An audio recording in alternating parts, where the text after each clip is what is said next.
No, I'm just joking. We're not going to. It's not the Twilight Zone, but it's kind of like that. I don't know. We'll see. Aquarian Anarchy, we're about to dig into some heavy stuff. So buckle your seatbelts, get your popcorn or your plantain chips or whatever it is that Nico's eating. And let's go. Aquarian Anarchy, back Shout at out it to Lay's. live. We're not Oh, sponsoring Lay's. them, Okay, there we go.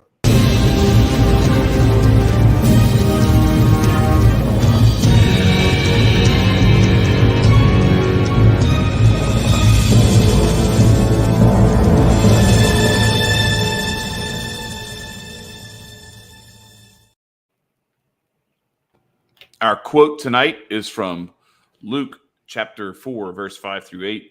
And the devil, taking him up into a high mountain, showed unto him all the kingdoms of the world in a moment of time.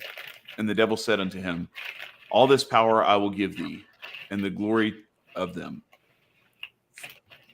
For that is delivered unto me. And to whom, man, this is a tough reading because like this is not the language that I normally read the Bible in. But okay, we're in like third century British, whatever, something Sumeria. King James was cooler than the other ones. Yeah, all right. So, for that is delivered unto me, and to whomsoever I will give it.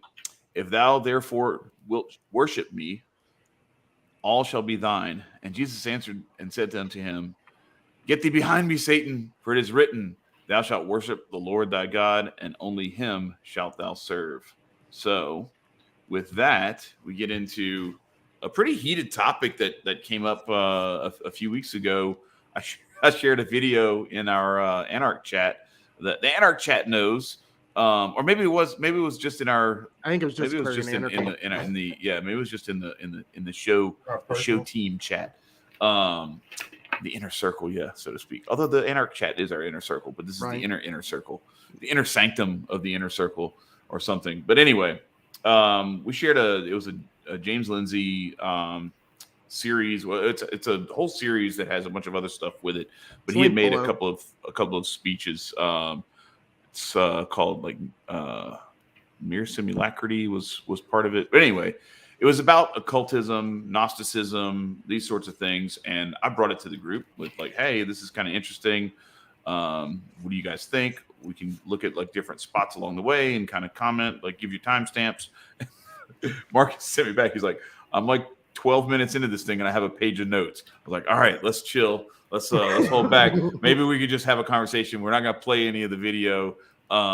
If you want to go look at it, knock yourself out. But it's down below. So Marcus is here to tell us that there's a lot of stuff that that was perhaps right in there, but a lot more that was wrong or misinterpreted, or maybe I don't know, twisted in such a way to, or maybe just out of ignorance, just missed in how the approach was handled. Hey, that sounds like history class.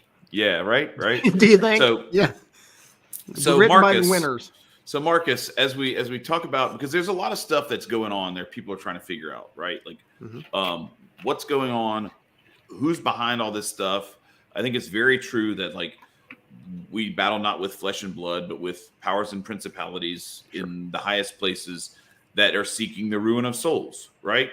And so we want to know how to combat that, how to protect ourselves from it, how to defend ourselves against it and those who we love. And at the same time, we want to make sure that we're not falling for some of the traps and tricks, which I think get laid in very sneaky ways. Like you said earlier today in the chat, that serpent is slick, he's sneaky. So break down for us like what we're seeing here in the world, and then how some of this stuff may be looking for love in all the wrong places when we're trying to combat it. For sure. The first thing I want to say is James Lindsay wasn't completely wrong in what he had to say. He was pointing out that the world is being ran by occultists. He's right about that. The world, the people that we call the elites, the people behind them are occultists. I see it because and so that people know, and I'm not going to throw out titles and whatnot. I've been a member of several magical fraternities. It's not my gig now. So I've been involved in occultism for over 30 years. And when I say involved, I don't mean that I, look up a video on YouTube. I do daily rituals every day. There isn't a day that I don't do a ritual. And I do major rituals for the majority of my life. I've done, and Scott could actually account for this as well. I have done probably an average of a major ritual every 2 weeks since I was 18, and I'm 48. So I want to back up to and so that's one thing that James Lindsay was correct about, is that the evil people that are controlling the world largely right now, and I would argue they don't actually control it; they control governments. But he was right about that's happening. He was also right that occultism is an old religion. I would go as far as saying it is the oldest religion. And I want to back up before really diving into some of that, and I want to cover the quote that we started with, because I chose that on purpose. And the reason I chose it is because as an occultist, the first thing you do is banish. The first thing you do is get rid of negativity. Negativity. That's the first thing you learn. You have to master cleansing your space. That's exactly what Jesus was doing. And the reason that Jesus was doing that is because there is no one higher. And there may be equals. I don't know. But there is no better occultist than Jesus Christ. That is because occultism is knowing that which is hidden. That dude knew a bunch of shit that was hidden. That's just where it's at, And one of the things that he did in an occultist fashion was when the devil was proposing that he give him the governments of the world, which Satan in that statement says he controls all of. All of the governments, all of the kingdoms were ruled by Satan. If you look at Things the word, didn't change. Look at the word backwards. Devil backwards means lived. To live is to essentially be one with the devil and yourself.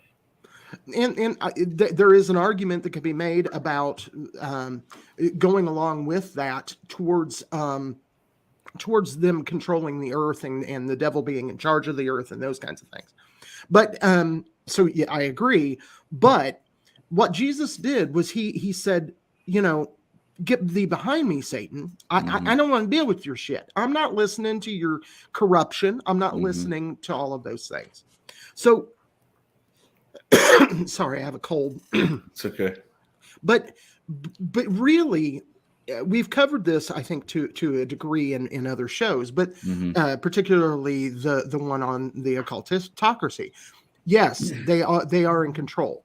Where Lindsay and other people like him miss is Chad, before we came on, was using the analogy of, if you get a bootleg video and you watch it and you see, somebody get out and get popcorn or whatever, and you assume that that's what all of it's like. Yeah. Then you have missed the point. And, a lot of people might be saying, well, I don't want to do a ritual every day. I don't want to, because this shit scares me. Without you even knowing it. Brushing your teeth is a ritual. Well, I'm glad you said that, Nicco, because I think that's part of what they were trying, what that whole group that was putting that seminar together, what they were trying to touch on was that there are some people who are out there who are actually initiating you into some stuff that you don't really consent to being a part of, but you are doing their rituals on a daily basis. And I think where they missed the boat, first of all, they didn't name the stuff correctly. They attributed a lot of this stuff to people and movements and organizations or whatever else. And the reality is, like, the real issue that we're dealing with on a very real level every day, and to your point, Marcus, about banishment and like cleaning that space and and getting those evil spirits and whatnot away from you, is that we are daily faced with similar things to what Jesus faced in the desert, where we are being tempted with glory, with power, and with whether it's money or food. And it was like, here, feed yourself. Man does not live on bread alone. Correct. Here, throw yourself down, and the angels will come and save you or whatever. That's the power. And then the kingdom stuff. It's perceived through the lens of like power, but it's actually like that's glory. That's like vainglory, like trying to be like and all you have to do is just kneel before me and I'll give you all this stuff. It's like what it's not yours to give away. Like the actual thing that you're trying to entice me with, what you're enticing me with is the bastardization of all that stuff. And we are tempted with a lot of that stuff all day, every day. And where those guys in that seminar kind of fell just short of the mark was they got right up to naming the demonic forces that actually are tempting us with this stuff and giving us exactly what we want. Right. And there's always cheese when there's a mousetrap. You know, like if there's a mousetrap, there's some cheese there. For sure. So they bring you along with exactly the things that you want that feed all your passions, feed all your desires, and that's what you get sucked in with. And that's what actually makes some of the evil stuff come out of people a lot of times. You see some of the worst things. And we had and I didn't want to get into it at the moment because like we were having a good conversation and she kept going beyond this. And so I didn't really get a chance to, and I didn't want to interrupt her, but when we had Amaterasu Solar on, she was talking about, I've never seen a demon, but I've seen some people do some evil things. Like that's what you saw was a demon. Like that's what demons do. Like demons don't have physical form.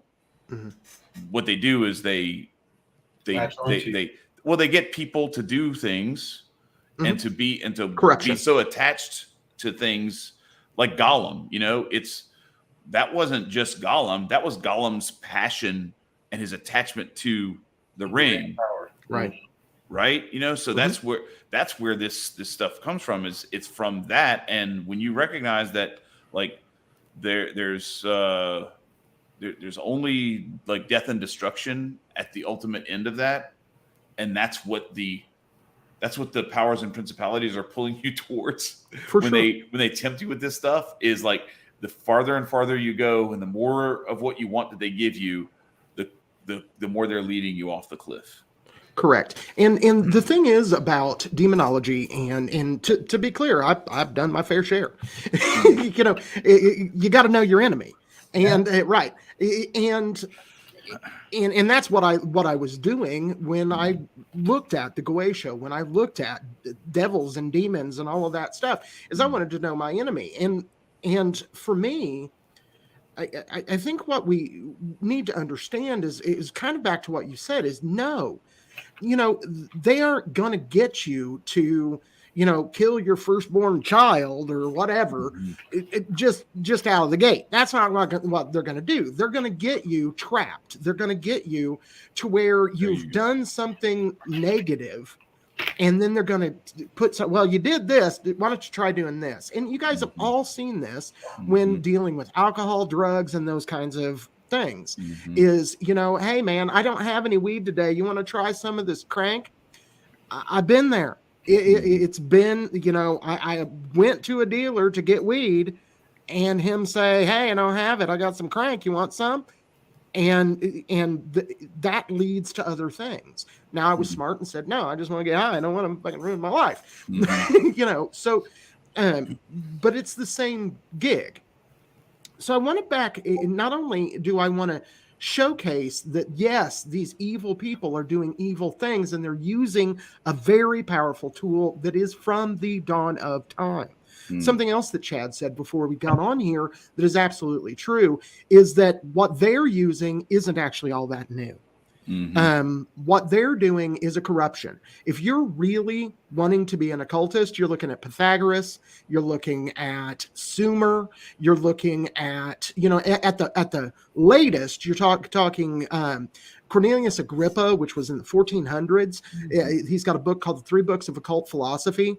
And what became what we think of as, in magical circles, as occultism, that's really where it started, because he introduces Kabbalistic ideas, which is the spirituality of the mystical portion of the spirituality of the Jews. And they were having an enlightenment and throwing that out. And Agrippa, who was a Christian, was like, I'll take some of that. I'll take some of that. You know, it was like, yeah, you throw that out. I got it. And so at least going back to Agrippa. Most of these people don't do that. Most of the shitbags at best are going back to the 1700s and in the Middle Ages and those kinds of time periods, and picking and choosing from grimoires. Like there's a famous grimoire called the Grimoire of Armadale that they've pulled from. There's a grimoire called grimoire is like a black book. It's a it's a book. That thing that you had that like got eaten by bugs or whatever. Right? Yeah, I had dozens of them. Yeah, I know. Right. I've heard this story before. No, I'm just right for sure. And they got ate by bugs. They left my Golden Dawn alone. They left my good positive books alone. And ate all the demonology shit. Yeah, which I found funny. God didn't want you to have that. They're like, right. We see what you're going to do. No. Right, for sure. But there was also a grimoire called the Grimoire of Honorius in that time period, which was written by a pope. A pope. So again, these aren't. So those things started in the middle. Let me just say, as the resident cradle Catholic here, that doesn't necessarily mean that it wasn't bad. Right? Oh yeah, it was bad. They tell you how to call the devil in that motherfucker. Yeah, and kill people. Yeah, I don't know what pope that was. Honorius. What year? When? I don't remember. You don't remember? Okay. Yeah, but it is Honorius. Okay. But I have to look that up. Yeah, for sure. Give me a minute.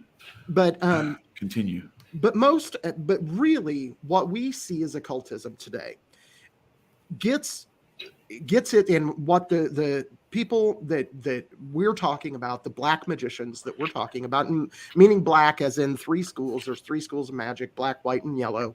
Black being going towards negativity, white meaning going through positivity, and yellow school just kind of fucking around. They're just having a good time and figured they'd do some magic. Wingardium Leviosa, you feel me? Right, yeah, that is exactly what we're talking about, like some Harry Potter fun stuff. But the black magicians really base almost everything that they do on the Golden Dawn, which was a largely positive organization, but it got perverted. And I'm sorry, I can't. I gotta say this because sure. I'm gonna keep laughing and I'm gonna mess up everything sure. that you're saying. But I'm just thinking of what's the Biden meme that you made? It was like expensive petroleum. Yeah, right. Yeah, I couldn't get that shit out of my head. I couldn't get it out of my head. I was like, oh my gosh. Anyway. Yeah, for sure. Because he was Harry Potter and expensive petroleum. Expensive for sure. Petroleum. Oh god, that was amazing. All right, go ahead. I'm sorry. Continue. So yeah, a lot of it starts with the Golden Dawn and a combination of the Theosophical Society with Madame Blavatsky. And those two groups, in essence, Christians aren't going to like them.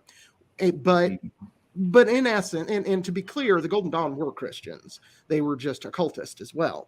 Whereas the Theosophical Society was more of like a Hindu-Buddhist mix.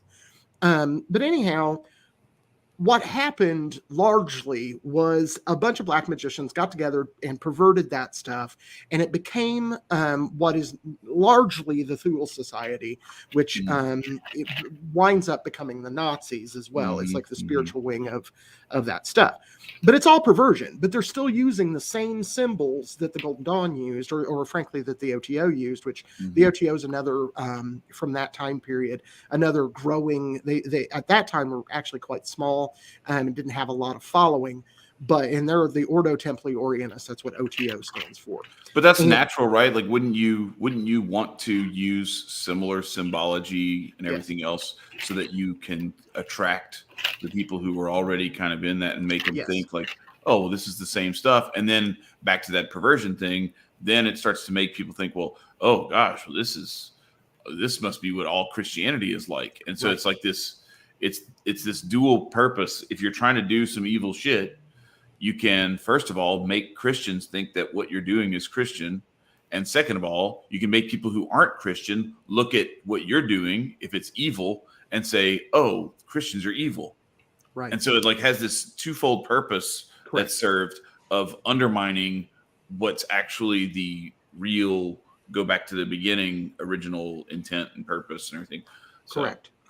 And to be clear, this is in pop culture. It just happenstance in the last couple of weeks. We were watching Young Sheldon, and for no purpose, none, on the TV, the tarot card from the Rider-Waite deck of the magician flashes across the TV. Was not there for any reason. There was they weren't talking about anything that had anything to do with that. It was just placed there. It was a subliminal. And my wife and I were like, oh, because we were occultists, so we noticed, and we were like, oh, why is the magician here?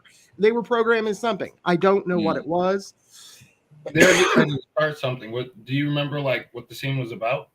No, I don't. It was like I think like the most recent season that's fully out.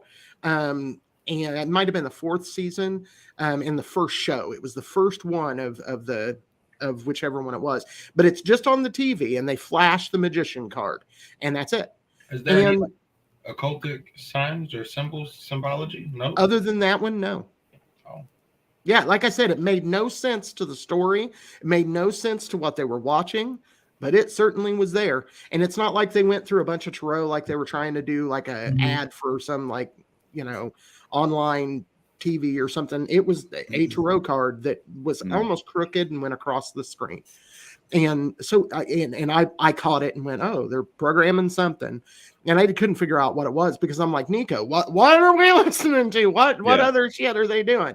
Side topic, is Young Sheldon any good? Because I liked Big Bang Theory, and then I watched like part of the pilot episode of Young Sheldon, and I was just like, it's not the same. It isn't the same. I like Young Sheldon much better than I like Sheldon. Oh, really? Yeah, because it makes sense as a kid to be a dick. Oh, okay. Yeah. Then when he gets older, it's like, you haven't matured at all. Like, what? Right, right. As a kid, it makes sense. Right. As an adult, I was traumatized from Big Bang Theory because my ex-girlfriend watched it, and I wasn't going to watch it. So I like Young Sheldon. It's not great, but it passes the time. Yeah. But to kind of go back to the topic at hand, yes, they're using these symbols. They're certainly and they're pulling from the same sources. And what James Lindsay did was he threw the baby out with the bathwater. Yeah, that's a good. Yeah, that's the way to describe it, because that's what I was trying to get at, but I wasn't like fully like articulating. But it's the baby out with the bathwater, because the baby was being bathed in there, and now so some of the baby has washed off into the bathwater, but that's the dead skin and the dirt and the stuff that stinks, and so it's like, ooh, this stinks, throw it all out. Right, for sure. So what wound up happening was a man named Aleister Crowley hit the scene, and I'm going to surprise a whole bunch of people that might be watching us for the first time. People that have paid attention to us for a while, probably not going to be shocked by this. Right. Aleister Crowley was a white magician. He was a magician on the white side. He was a theurgist. His goal. Yeah, right. Something like that, except for without swastikas. Y'all can't say that. I'll say it for you. But no, he was a white magician. His goal was to unify himself with God. That was his goal. Now, do I agree with everything that he did? No, I don't. Was he an asshole? Yeah, he was a crazy motherfucker. But he was Israel Regardie, who was another famous magician, said that of Crowley, and this is a quote, he said, Aleister Crowley was an asshole, but he was the brightest asshole I have ever known. And so... Right, Andy liked to fuck boys, so hey, yo, all right. Hey, anyway, well, that's all facts. But the reality is, Crowley was aimed at good things, but it is really, really easy to pervert what Crowley was talking about, and the reason for that is because occultism isn't the same as Christianity. It isn't the same as, and it doesn't mean that they can't work together, but they're not the same. Can you dig into that a little bit? Because all right, so like I know you've touched on it, but I'll be perfectly honest. Like I'm still like somewhat struggling to understand. See, I know you said like occultism or whatever, or the occult is like the study of the hidden. Correct. I want to dig into that more, like what exactly that means. Hidden how, hidden from whom, by whom, and why is it hidden, and why try to find it? Well, If you can answer those lots 4 or 5 questions. Sure, there's a lot there. Sorry. It's okay. So to start with, occultism is just the study of what is hidden. And what is hidden 100 years ago was physics. 100 years before that was chemistry. So hidden could just mean not discovered yet, or not fully understood by humanity yet. Correct. Not necessarily hidden by a human being from other human beings for the purpose of keeping it secret. But yeah, physics maybe 100 years ago was hidden, but maybe 3,000 years ago it wasn't. Correct. And you're absolutely guiding right down the right. A lot of this stuff, one of the things that James Lindsay was also correct about, that we've already covered, is really old. So we're talking about the cradle of civilization developing this. And this actually came to me recently. And one of the reasons why, like Amber and I were watching a video on Sumerian calendars. This is the craziness that is us. And we're watching this thing on Sumerian calendars and how the Sumerian calendar was figured. And it was always important, even if there was, because we have a solar calendar. And the Sumerians did not have a solar calendar. They had a lunar solar calendar that was based on both. And within their calendar, it mattered when the very first sliver of the moon would come out, because that would start a particular festival and start a process when that first moon of a particular time of the year would come out. And it occurred crescent or whatever as it first starts. Yeah. The very first. It would be waning. It's the growing, and waxing is. I thought waning was the. Waning. You're right. You're right. Waning. I'm sorry. You're right. Yeah, waning is going away. And waxing is starting. Right. Yeah. You're right. Yeah, you're right. Damn, man! Don't fuck with my. I know my brain didn't work there. But you're right. It is waxing. I got one thing right. Don't shit on it, man. Now you get a lot of shit right. What's funny is I would consider you an occultist. No, you are. Like everybody who really pays attention to their spiritual practices. So, for example, God is one of the biggest occult leaders out there. He works in mystery. His angels are in mystery. The devil is in mystery. It's all occultic. But the thing is that it's preferenced in a different point of view because of how it's stated and how it's formulated amongst the masses.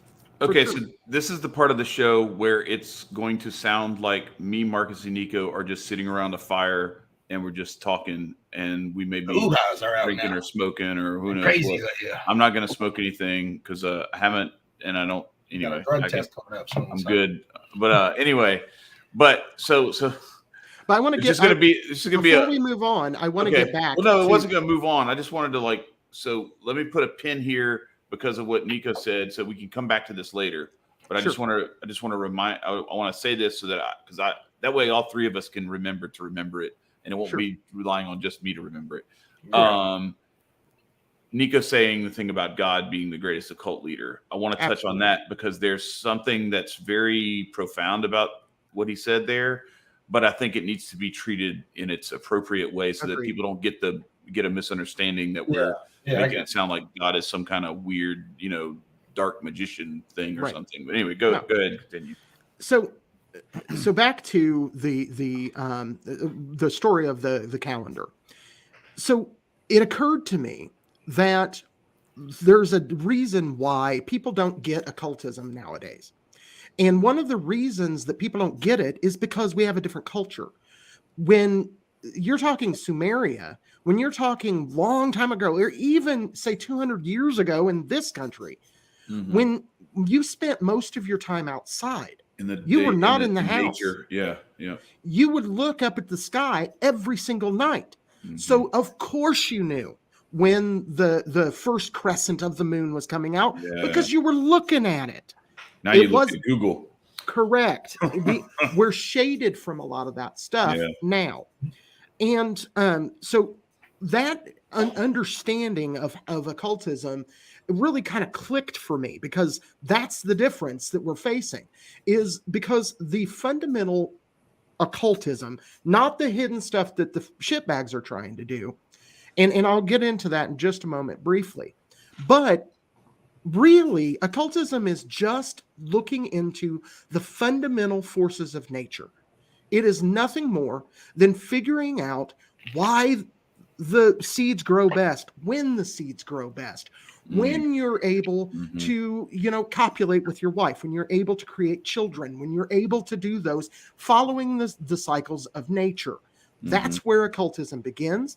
That's where occultism, it's following the zodiac.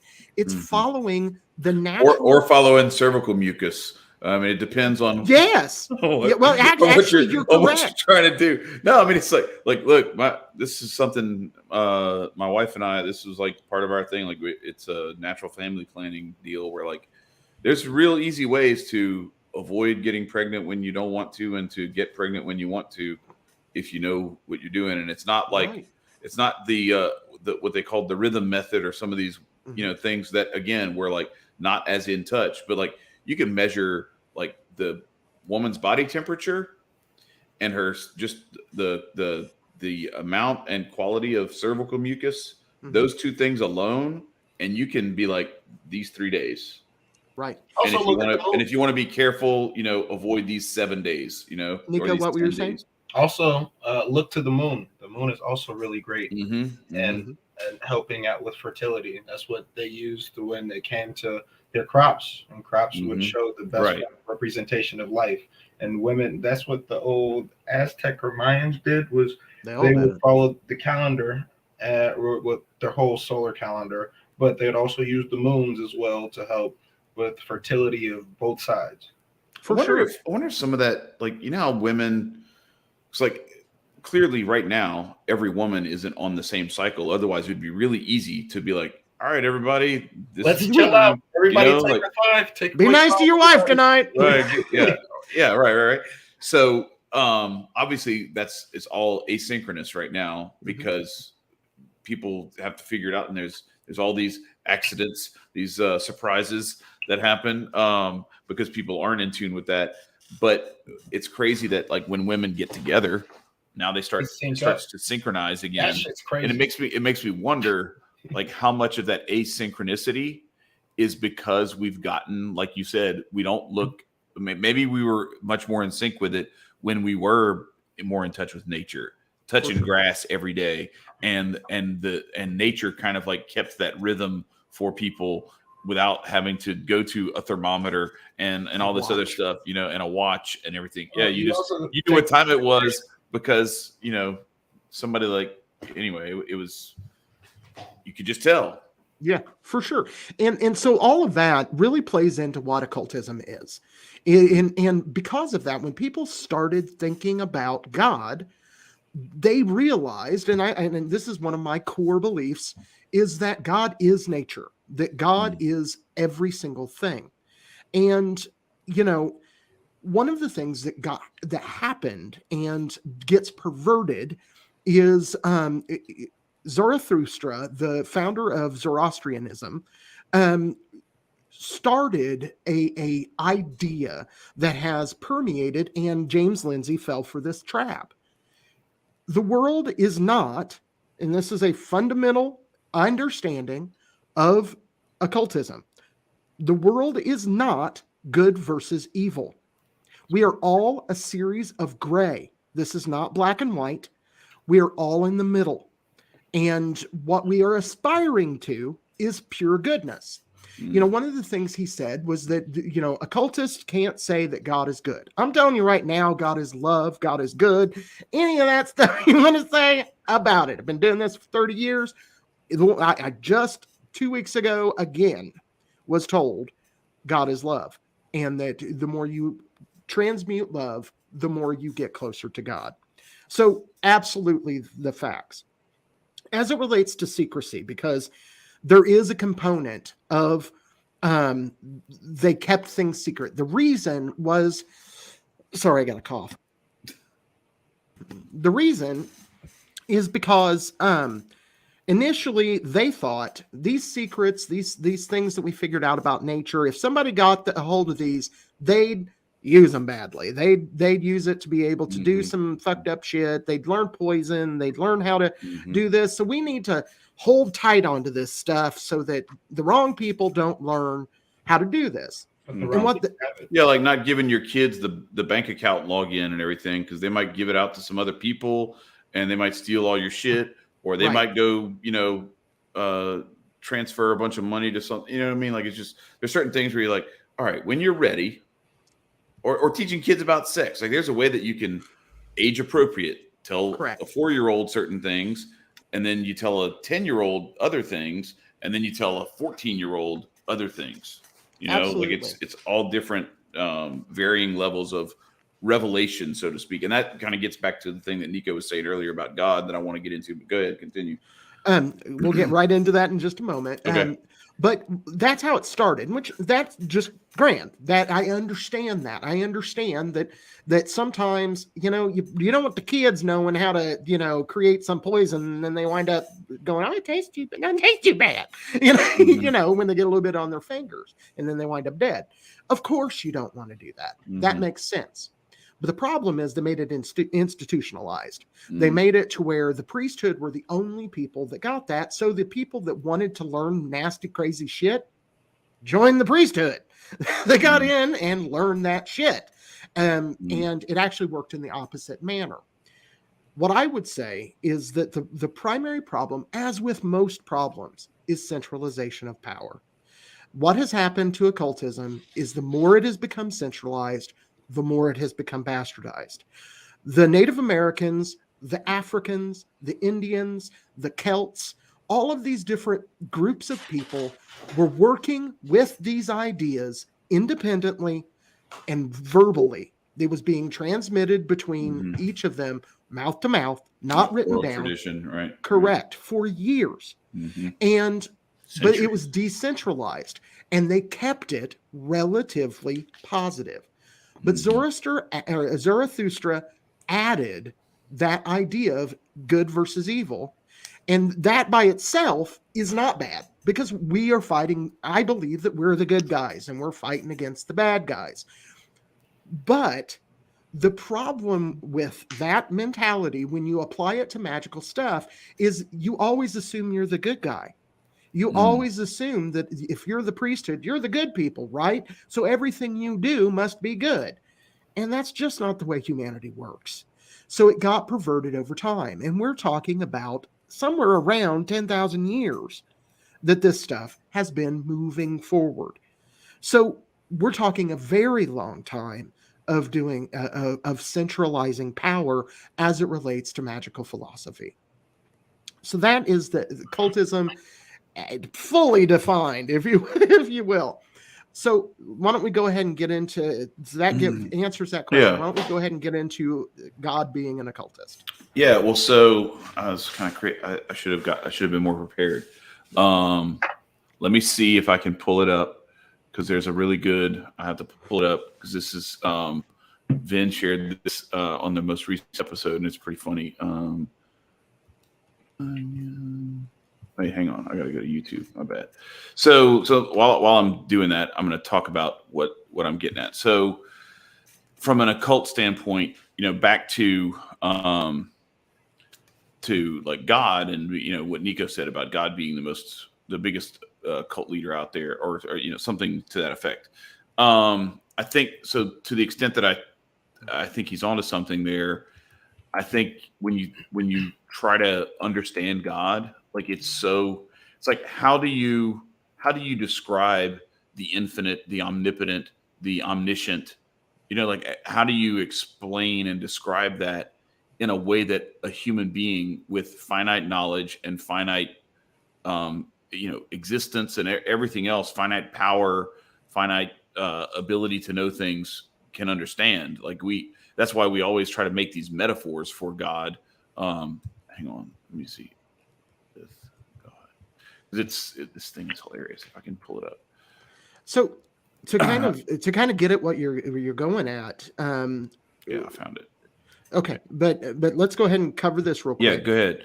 So yes, you cannot do that, and that's actually one of the things that James Lindsay was like faulting occultists. We say God is unknowable. You cannot know what it's like to be God. You can't. You don't get it. You don't. And in Kabbalah, they ask, you don't get it. There's no way. There is no possible way. When we were talking about Kabbalah, one of the things that I talked about was that that we can't understand two. We can't understand everything else but me, much less oneness. We have no idea what that's like. Right. So of course, God is unknowable. That being said, no man can enter the house of God. All right. There's two ways to read that. No man can enter the house of God. There's actually several ways, because you can say, well, what about women? But but no God can enter or no man can enter the house of God. That idea is absolutely true, both ways. And those two ways are: a person is incapable of entering what heaven, real heaven, what God is, that mentality, what Kabbalists call Kether, or the crown. It is impossible. You cannot, humanity is not cognitively capable of understanding that. But you can become no man. And there's a process to become not a man.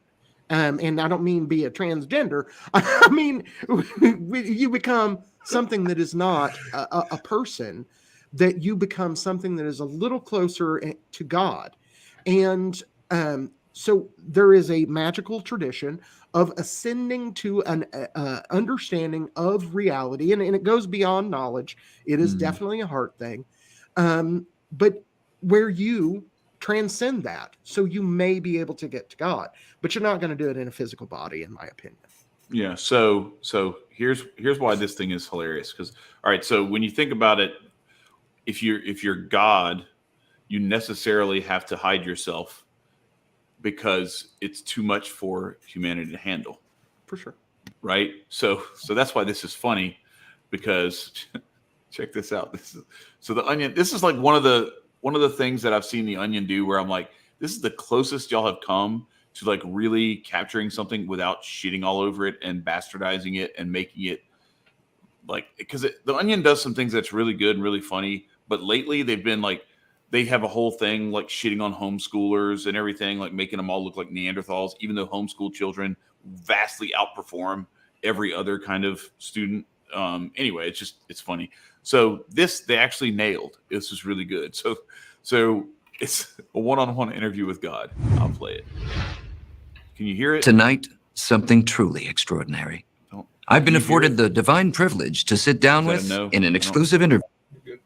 Can y'all hear it? Yes. Oh, you can hear it. I can't hear it for some reason. All right. Well, I'll just trust that y'all can hear it. View our celestial creator, Okay, good. God.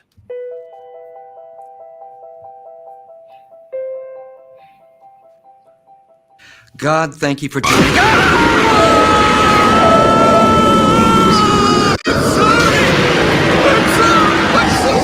Thank you! I'm sorry! Thank you! I'm so sorry!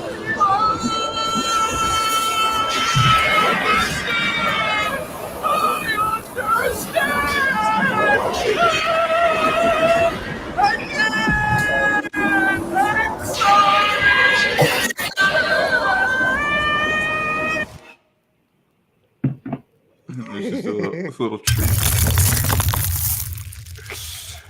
So anyway, That's accurate. Absolutely.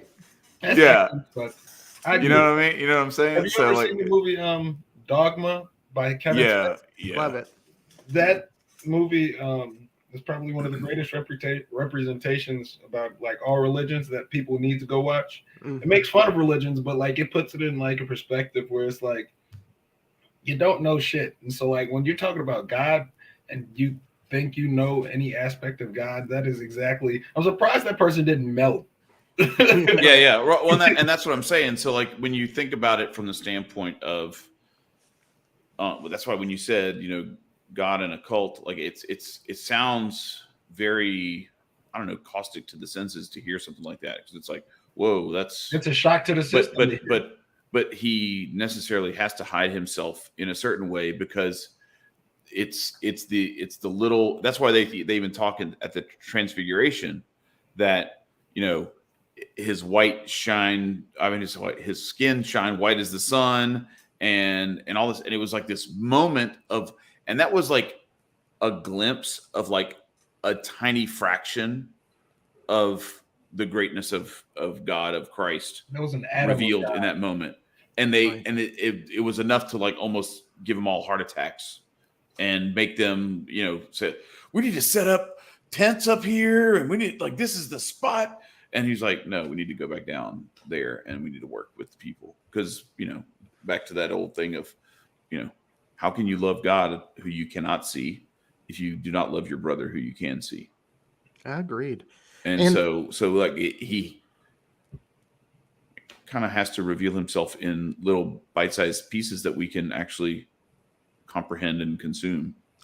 Right. And that is exactly what occultism is. And he taking it bite-sized by bite-sized by bite-sized, trying to find. It is a process of trying to, and it isn't a process of knowing God. It gets said a lot that it's knowing God. You can't know God. But it is trying to get yourself to a point to where you are in the company of God. Experience God, yeah. Right. Mm-hmm. And to the point you can. That's the essence of human life. Amen. We all are living bits and pieces of God, even if God doesn't want to accept himself. You feel me? Right. So it's we are the exact representation of God in so many different images and forms that he's like, since he can't see me in essence, I will show you what humanity is and what I am of humanity. Right. Amen. And that's the process. That's what, written on the temple walls was know thyself in Greece. Know thyself. Start with yourself. Aristotle talked about this. The beginning of wisdom is knowing yourself. It is starting here. If you can't know who you are, how the hell can you expect to know what God is, what his angels are, any of that stuff? If you can't even fathom your mistakes, your problems, your troubles. Yeah. That's where our pride kicks in. Like Amen. We can often find ourselves like having either like a false humility where we or in some cases maybe where it leads to depression, like real legitimate. It's because we are not fully valuing ourselves and our relationship with God. But on the other side is where like our pride can kick in, and we can have too high of an image and a value of ourselves where we don't recognize, like, we think we can handle all this stuff on our own. And that's where we get ourselves into trouble. For sure. And that's when we also will make some decisions out of either, a feeling of that inflated value of ourselves being threatened. And so we'll do something to out of self-preservation. And we become just like the people that we're talking about all the time that are doing all this stuff for self-preservation. They're the bad guys. But when we do it out of self-preservation, well, that's different. Because I didn't have a choice. Like, oh, okay, well, I'm pretty sure Bill Gates thinks he doesn't have a choice. Correct. And it's when you know yourself and you know your flaws, your shortcomings, and you take those and you say, listen, I am. It's the sick man that needs the physician. Yeah. But if you're not willing to recognize that you're sick in the first place, for sure, you're not going to go see the physician. Correct. What were you going to say, Nicco? I was saying that's why monks, their first form of seclusion and like all that durability shit that they do is first through the mind and the mental state. Once you like ultimately hone your mind, you have a molecule of God's aspect like locked in. You are wholesomely knowing about yourself and your surroundings and things of that nature. It's all through the mind first to even touch God. It's not through the tangible other than our skin and the elements that keep us alive. It's first through mental, aka spirit. Right. And occultism teaches that as well. One of the things that there's a formula that you're going to know it here in a minute. But there's a magical formula. It's one of the most important magical formulas. Hey, Marcus, don't get sniped if this is confidential information. Dude, I'm good.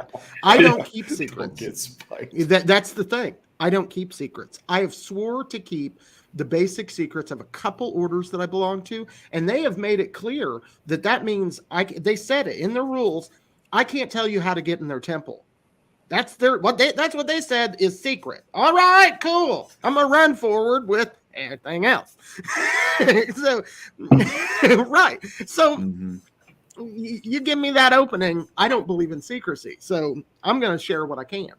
But one of the most important magical, and I'm going to give you two formulas, is YHVH, which is the name of God Yahweh. From the Bible. Yeah, it's Yahweh. And Yod-Heh-Vav-Heh has a specific pattern. It's fire, water, air, earth. And if you reverse that and you are trying to ascend to the Yod, to the Y part of the formula, if you're working up it, what you do is you get your physical shit down, and then you're like what Nicco's talking about. Then you get your mental shit down. How good are you going to be at like trying to, learn shit if you can't figure out where your next goddamn meal is going to be? This is Maslow's pyramid. The hierarchy of needs. Yeah. So you've got to get that, and then you get your air, which is your mind, and then you get your water, which is your emotions, and then you work on your spirit. That's the pattern. Now, to throw that all out of whack, there's this crazy dude came around about 2,000 years ago, and he said, nah, that's a cool formula. I like that formula, but I got another one for you. It's YHSVH. And what that does is it puts a little interesting symbol in the center of YHVH, and that symbol is a shin, which is in Hebrew it looks kind of like that. It looks like if you're Marcus throwing gang sign. I am too. Yeah, right. Yeah, I'm folk now. I think that makes him a blood, right? No. It's blue. It makes me blood's got all kinds of crazy. No, it's just the word blood. I'm throwing your set on the air, man. right. Yeah, no, this is folk right there. That West Side. No, anyway. No, but like gang signs are like the original like mudras. Like that's what they're doing. That's all they're doing, even though they don't know it. They're doing magic. Like when they throw up a gang sign or they drop a certain gang sign, it's only resonating to a certain vibration / frequency that you can keep providing this, that, and the third. If you know about your fingers, how they have different what is this? Fire, earth, space, something, and they all represent the elements. So yeah. So what's this? What is this? This shin. New symbol? Shin. Okay, yeah. Shin. It looks like that, and it has three components. And Kabbalistically, it means fire. But what it is the fire in the reed. It is the spirit within the system. It is all those elements are great, and they are helpful. But you, in the core of your being, have to have God. You have to have spirit. YHSVH is Yeshua. We say it Jesus. Mm-hmm. And what Jesus added to the occult world is the pentagram. It is the spirit sitting on top of the elements, being superior, saying that yes, nature is part of the reality that we are, but God is all of that and something more. That there is a component that is wholeness. And Jesus added that to our lexicon. He was right about that. And that comes through his name. It also comes through his teachings, because what those three things that comprise Shin, the 3 points, is IAO, which is a Gnostic symbol. Hold on. Gnosticism, just like occultism, is a loaded word, and there are a dozen different kinds of Gnostics, and they predate any other kind of Christianity. This is the show where you learn that anarchy doesn't mean what you've been told it means, occult doesn't mean what you've been told it means, and Gnosticism apparently doesn't mean what you're told it means either. That's correct. The Gnostics just believe that Gnosticism means a knowing, but a knowing in spiritual terms. Gnosis, Gnosis. Mm-hmm. And so Jesus brought that understanding of gnosis, the completion, the idea that God is all things, that every single thing that is God. And that makes occultists different than how Christianity is practiced today, because often they will tell you that, and this is one of the things that I have kind of conceptualized in the last 2 weeks, is that by saying that Satan in any way could challenge God is a limitation. Saying that God might lose at any moment to Satan is saying God could lose.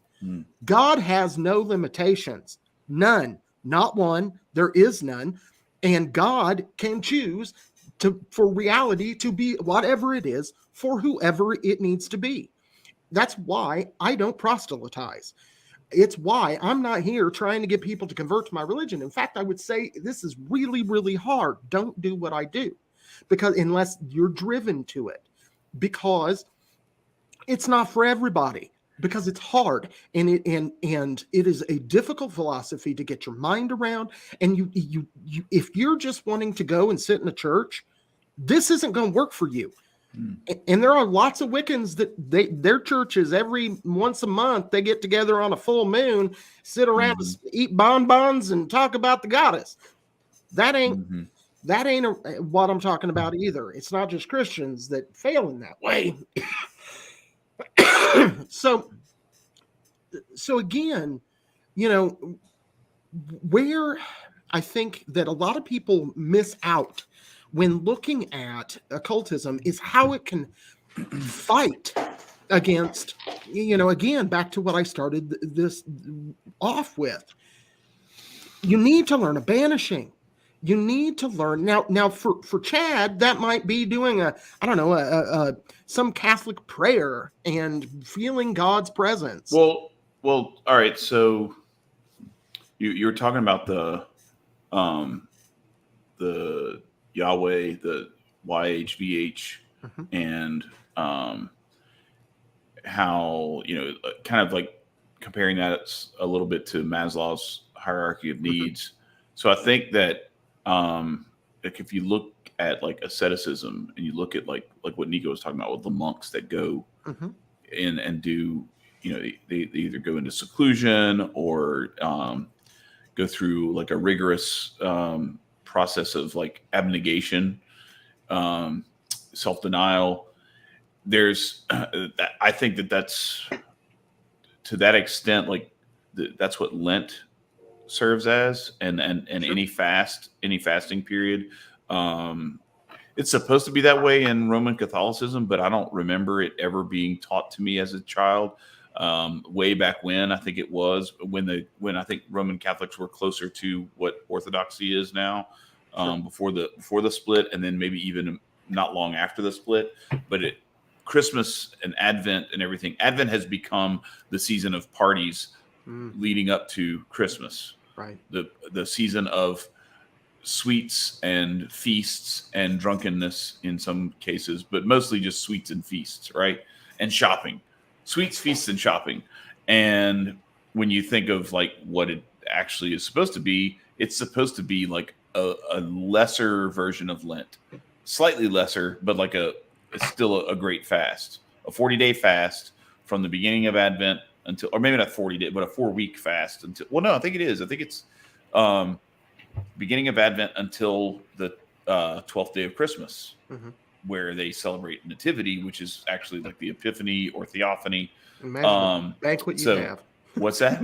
Imagine the banquet you'd have after going on a fast for. Right, and that's what I'm saying. So, and that's what Pascha is supposed to be as well. And that's why I've always felt weird about Mardi Gras, and I haven't quite understood why. But as I've gotten older, I've started to realize that I don't like it for the reason that I should not like it. And now I like it even less. And then I realized, like, one day I was like, this is Mardi Gras is the equivalent of going to a titty bar the night before you get married. I love you so much, honey. I went and looked at a bunch of other women's titties last night. Yep. Now let's consummate this. Like, what? This is how you, and so what Christians are doing is they're telling God, I love you so much that right before Lent, right before I go into this 40-day fast to show you how much I love you, I'm going to go get drunk, vomit in the street, and I'm going to show my tits off for beads, for 15-cent plastic.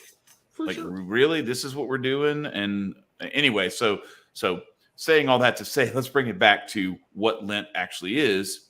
And I think it is some of what you're talking about. It is willfully denying yourself. Yeah. And I think that becomes increasingly harder in today's culture. I think it was probably a lot easier 1,000 years ago to deny yourself because you didn't have shit to eat anyway. Right. Hell, we weren't going to eat today anyway. So like, I guess I'm going to eat some berries and some leaves off of this little plant, whereas now it's like, okay, well, McDonald's maybe I should put non-dairy creamer in my coffee at Starbucks. Right. It's like, this is how we suffer through Lent now. Yeah. So like in Orthodoxy, this is not the way it is in Roman Catholicism. Like in Roman Catholicism, like my whole thing that I've been taught since I was a kid was like, you go through Lent and it's 3 meals a day, no eating between meals, no snacking or any of that stuff. And it's like a small breakfast, a light lunch, and then like a normal meal for dinner. But then no meat on Friday, no meat on Ash Wednesday. And like Good Friday is like a more hardcore kind of fast. And that's one that has actually devolved too, because now here in the South, in Louisiana especially, Friday is fried fish day because it's not meat, it's fish. Right. So we have a fish fry and we drink beer. We have fish fry over where we're at too. Yeah. So fish fry and drink beer for Fridays in Lent. So where's the sacrifice? And not to say that it's just about sacrifice.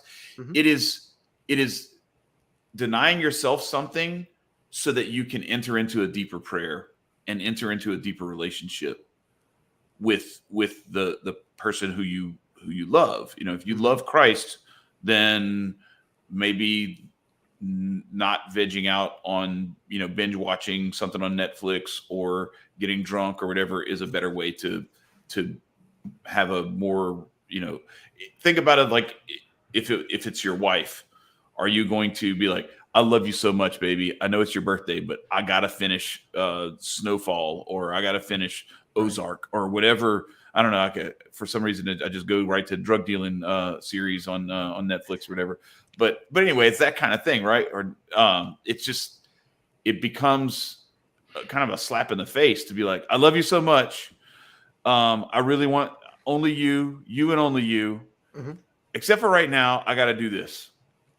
Yeah. I gotta binge on whatever it is. And so, thinking about it from that standpoint, when you deny yourself those things on Maslow's hierarchy of needs, it actually, because we're so like gluttonous with a lot of that stuff, it actually like ratchets you up the hierarchy of needs to where you get to that spiritual and self-actualization part faster than if you just sat there, like, oh yeah, I have everything I need, and so I don't need God. Why would I need God? I have all the food I want. I live in a nice house. My wife's got a nice fake rack. You know what I mean? Like you get all the things, and there's this emptiness inside you.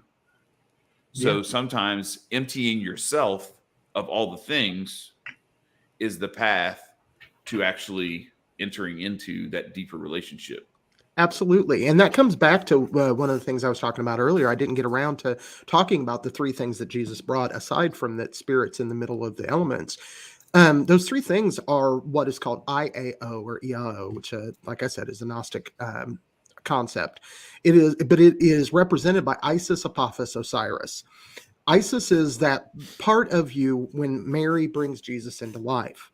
It is the beginning of your journey into whatever your path is going to be. It's usually, if you consider it like a daytime, it is that part where you wake up and you're like, oh yeah, it's time to start the day. You're probably a little groggy.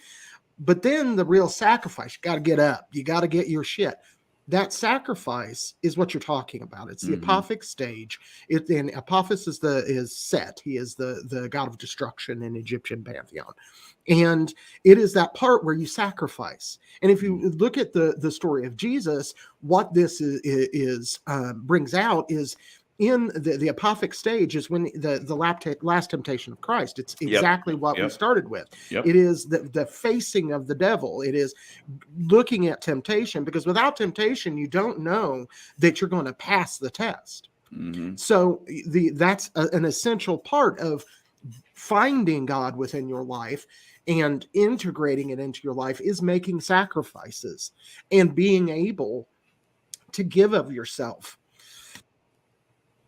The final piece is Osiris, which is heavily linked to Jesus himself. Anyway, he's a dying god, and Jesus is a good dying god, so is Osiris. And it is that full amount. You still have some of that hopefulness that you had with Isis, right? But it's tempered. It's tempered with the experience and the sacrifice that you have gotten to get there. It is the realization that, you know what? God is inside of me. God does hold a place in my life. God does move me forward. And that is the key to not only how Jesus is an occultist, thoroughly. His stuff is absolutely hermetically solid. It is as above, so below, which is Hermeticism. But it is also the foundation of truth.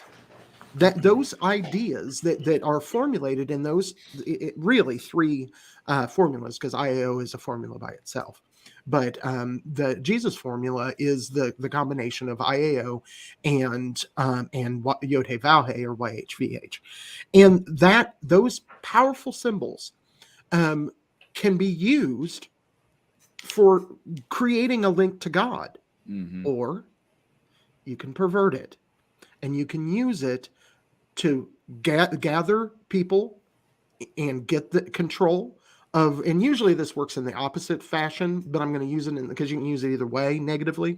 You can get control of people's physical lives, then you get control of their mental lives, then you get control of their emotional lives, and then you own their spirit or their fiery actions. But also what that does is you can use the Yod-Heh Shin Vav Heh and supplant Jesus with Satan, with Lucifer, which does happen. There are people that use symbolism of Lucifer. I don't particularly like that because I don't like the connotation. Same reason there's positive things that can be said about a swastika, but I'm not going to wear one. You know? It like goes back. Nobody knows the history, but the history. It goes back. It goes back a bit, but once the people that claim it and bastardize it are crazy enough and do enough damage to its reputation, so that's why we had this debate about using the term anarchy for this show, and we still have some little clarification debates online and stuff like that with people over this stuff. So yeah, it's but yeah, continue. But because I have something I wanted to say about like what's going on and how to. Oh, okay. Cough, cough. The Nazi symbol swastika was the black sun used by an African civilization, allegedly. The black sun is a good, positive symbol that was corrupted. How the turns have tabled. So this is kind of where I wanted to take this to get us towards like where we go from here, right? Because this a lot of this, we've talked about where this stuff comes from, what it's being used for, what it can be used for that's positive, and what it's being used for that's negative, and then like how it impacts us, yada yada. But the next part of it is that you touched on something that was really important just a minute ago. You said that they can take control of your physical, and then they can take control of your mental, and then it can lead to and like your emotional, and then it leads to the spiritual. And that's the ultimate goal is to capture the spiritual. Correct. Because what you said earlier is right. Like God is limitless. God is infinite. God also is not a rapist. And that's why he allowed Lucifer to leave and to, I don't know, start his own gang or whatever you want to call it, and allows those of us who so choose to deny him and join the Lucifer gang. It hurts him. It's not, it doesn't hurt him in the sense of doing damage to him, but it is, it's a sad moment when a soul is lost, to that. But he's not going to force you to be happy with him, So what do we do? What do we do with this information? Understanding the playing field and the game plans that are being executed and everything. And so back to that thing you were saying about the physical, the mental, the emotional, and then leading to the spiritual, and how those things can be captured and kind of manipulated to put us in different positions that are not in our best interest. Is like, I'm starting to realize, I had this thing last night. This is the craziest. So I'm in a hotel. I'm on the road, and I've done like my work for the day and everything, and I ate dinner, and I'm at that point it's just like, all right, I'm going to chill, and then I'm going to go to sleep, and then I'm going to get up and go back to work in the morning, right? Mm-hmm. Well, I turn the TV on, and there's some of the stuff that like you get used to as a person who travels for a living and everything. Mm-hmm. And, I have a series of prayers that I do every night before I go to bed. And it's something I've started doing recently. Like I had done this way back when, and then got out of the habit of it. And I'm trying to get back into the habit, and I'm trying to make it part of my Lenten practice. But I had like a real struggle. This is the craziest part. So I've already seen this movie before, but for some reason I decided I was like, I don't remember if this is the one, because I've seen a few of them, but I don't remember if I've seen this one or not. It was The Purge Anarchy, right? Bastardization of the term anarchy too, because it's a state-controlled and state-run, like, of course, murder session. The whole thing is definitely not anarchist at all. It's run by the government. It's the biggest twist of terms.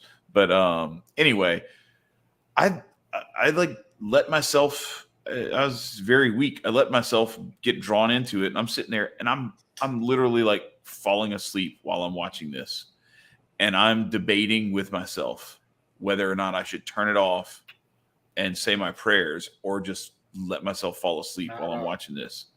Think about that. Like, what does that mean? Like, where are we that I let myself get there? Human. Like, we're right, but I'm saying, like, that's really bad, So I had to, like, I dozed off briefly, and then when I woke up, I was like, yeah, no, this is my moment. And I had another moment today, so I turned it off, said my prayers, and I went to sleep with my soul guarded by the prayers that I said before I went to sleep, rather than, having my dreams, invaded by all the imagery that I had just watched with the creepers. This horrible movie. Yeah.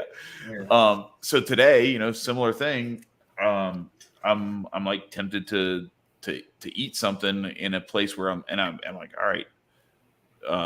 Anyway, it's kind of crazy. It was just sunflower seeds, but I ate one, and it tasted horrible, and I was just like, all right. That's your sign. I'm going to put that back. That's the sign. I'm not eating any more sunflower seeds. This is what happens, you idiot. So it was like, it's often not that simple.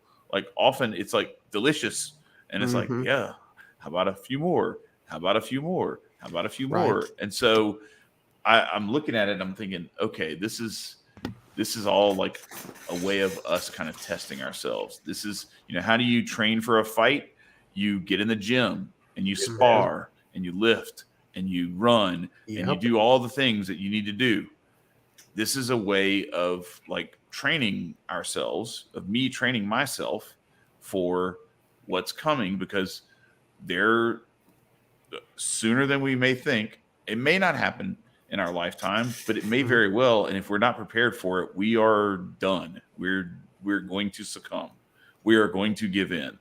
Every day, I listen to there's an app that where you can listen to the lives of the saints, And every day I listen to stories of people who were skinned alive, burned alive by emperors, by whoever, telling them renounce Christ and, worship these, statues, or worship me, or, just renounce Christ. Just that.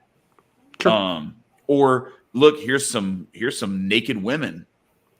Give into that temptation, and that sort of stuff. And every day I'm confronted with this, and I watch these people say no to that stuff and give their lives up. Yeah. To the point that they're either burned alive or they're beheaded eventually, or whatever it is.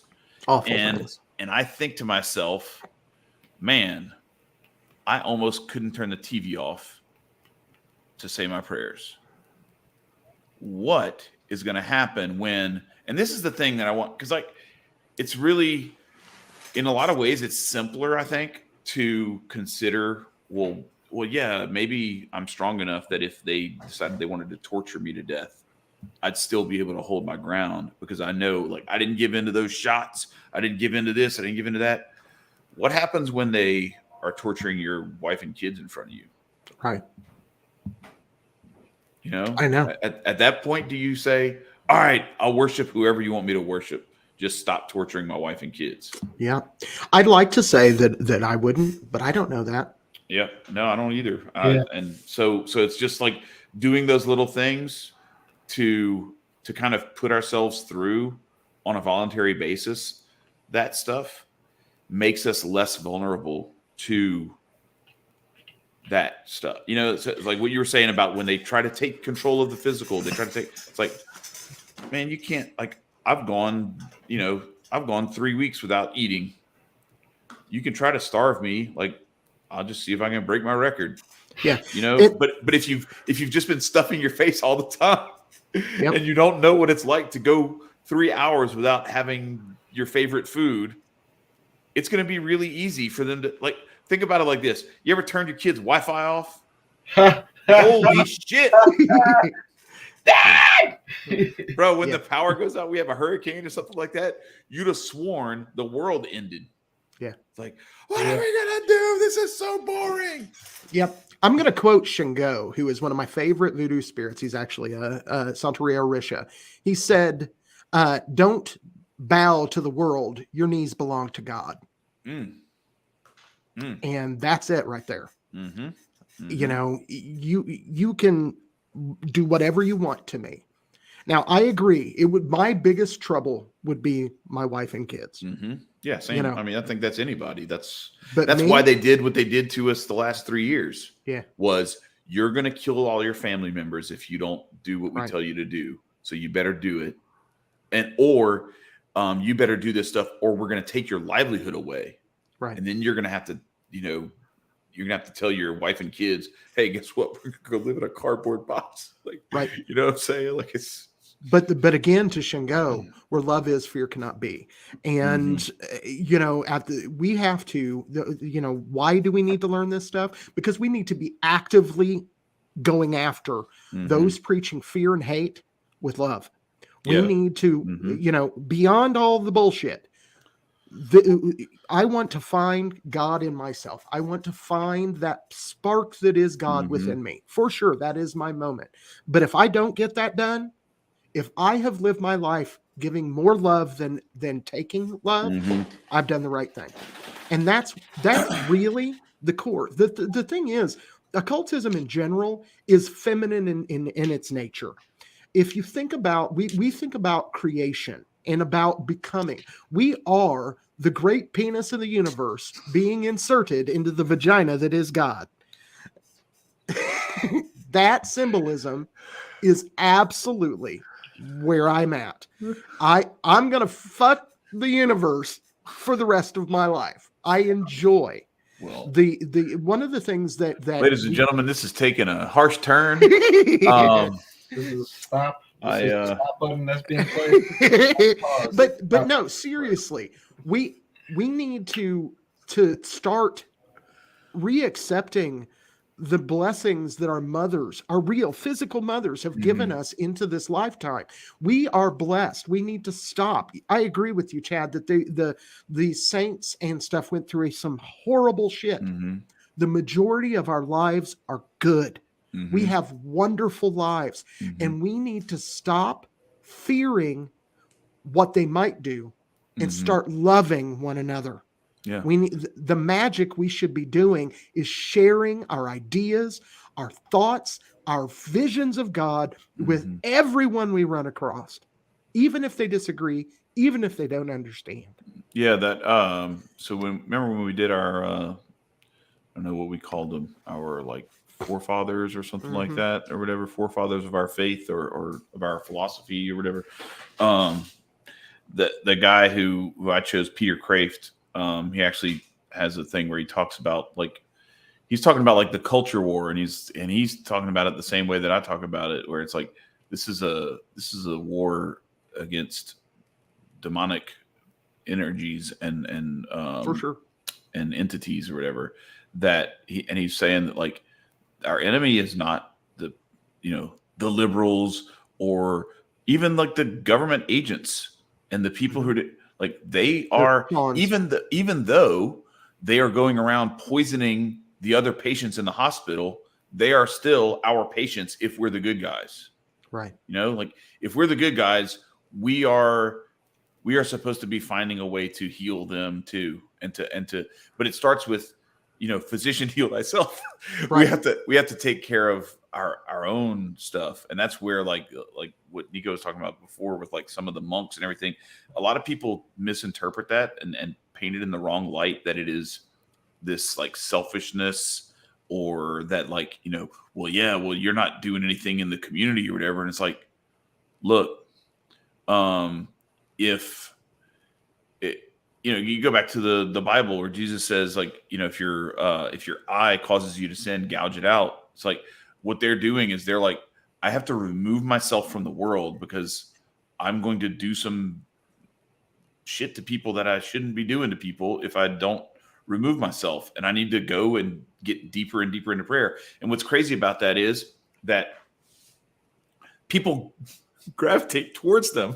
And then they run away again. They're like, leave me alone. I'm trying to go out here and pray. But it attracts people because they're like, I want what this person has. I want that life. I want that deepness of spirituality. And then the other part is those saints that end up getting martyred, that end up getting burnt alive, skinned alive, their limbs chopped off. There's a few of them where like they cut the woman's breasts off and everything and do all this weird stuff to them. And like, it's horrible, the stuff they do to them. And if they had given in, there are all these people who are sitting there watching who would have just seen that like whatever they believe in, it is cool until you torture them enough, and then they're willing to give it up. Instead, they go to their death, and like hundreds, if not thousands, of people are converted by their witness. Right. So that's the thing where I'm looking at this. I'm like, we're out here so often. We're trying to change the world by enacting policy or trying to push back or argue or all this stuff. If we are just the example, if we just love people and just be who we're supposed to be, who we're called to be, just being who you're called to be alone is impossible. But if you try and you get close enough to that goal, you can actually convert people and have other people see through that example and start doing the same. Otherwise, we're just throwing rocks at each other all the time. Yeah, I was told once by there's an angel in the Enochian, which is a magical system. Long story short, angels. Anyway, his name is Bataiva, and he told me once to stop trying to be the Hierophant. The Hierophant is the teacher. Okay, so he said, stop trying to do that. Be the emperor. Be in charge. Live your life, and others will follow. It's the same idea. Right? Exactly.